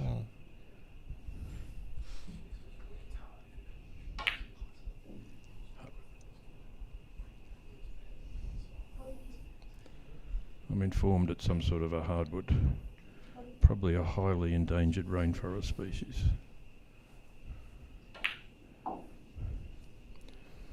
Yeah, Michael's got his rhythm going now.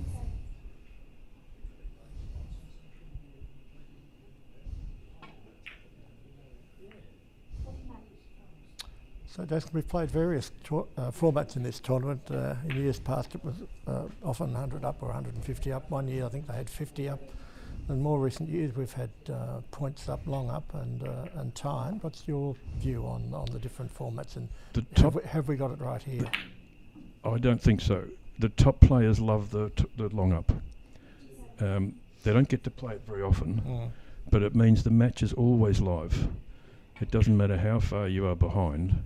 In theory, you can win. In theory, you could make a couple of 600s back to back, even if you're 1,000 behind. So the top guys wish we would play more long up matches. Yes. But as you know, what we did here the first time, and they're doing that in Canada this year at my suggestion, is playing timed for the group stage for scheduling reasons. Yes. And then switching to long up. Yes, that's what we did here for a few years. Yeah. I'm not quite sure why we've changed to timed here. I think it may have been for scheduling reasons. Yeah, it is an issue. And I mean, on this night, there's a function up at the Yarraville Club afterwards, a presentation and some snacks, and I guess like a 1,500 up final, you really don't know if it's going to take 3 hours or 5 hours. Exactly, yeah. So if you don't have last year I think the minister was scheduled, the Victorian government minister was scheduled to come and present trophies and so forth. And that's one of the reasons they changed, so that they knew when it was going to finish. But you know, in talking to the top few ranked guys, they all really like the long up. Okay. They like the fact that you can be behind and still recover. And the match is never dead. So that's right. That's the big thing, that the match is never dead.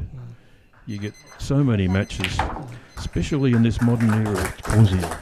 He's 1,000 ahead with 20 minutes to go. Anyway, that's the end of the game. Congratulations to Peter Gilchrist, the 2026 Walter Lindrum Australian Open Billiards Champion. Thanks to all our sponsors, City of Melbourne, VBSA, AUS, Billiards Australia, CLNS and World Billiards. Thanks to you, Jason, for your commentary. And thanks to our producer, Sam Malcolm, for a wonderful job on presenting this tournament. Over and out, and we'll see you on Tuesday for the final of the Australian National. Bye, everybody. Bye, everybody. I want to beat Max 16. 2, 4, 6, 10, 12. Have another go. Yes, you can have another go. Yeah. Well, get them back out. See if you can save it. Actually, good at that. 100 to go. 2, 1. Oh, okay. 2, 3, 4, 5, 6, 7, 8, 9, 10, 11, 12, 13, 14, 15, 16. Touching ball.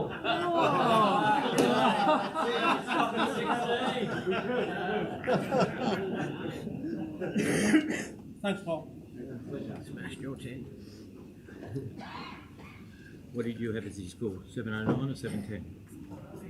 No. 50? So what happened? You've got 16 as well.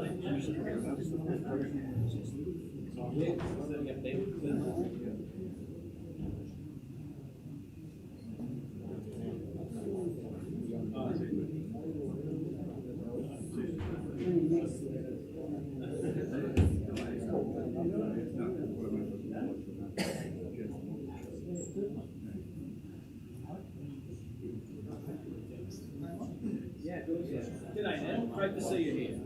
Thank you very much, ladies and gentlemen. The clock is nearly 5:45.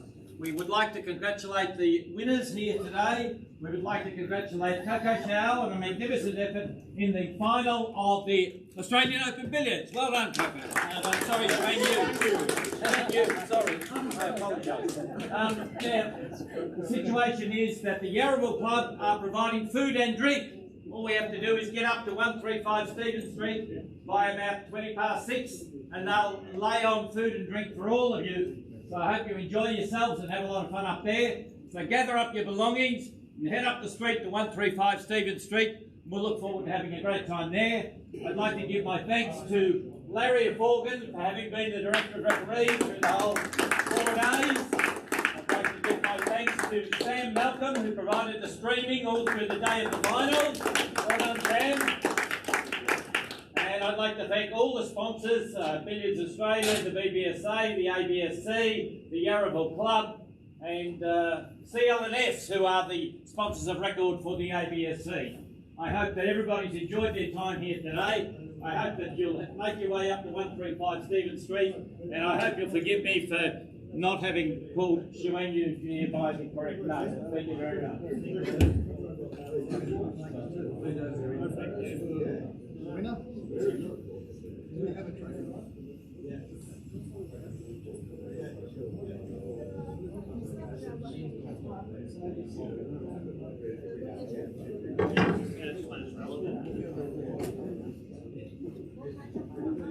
I'll be honest.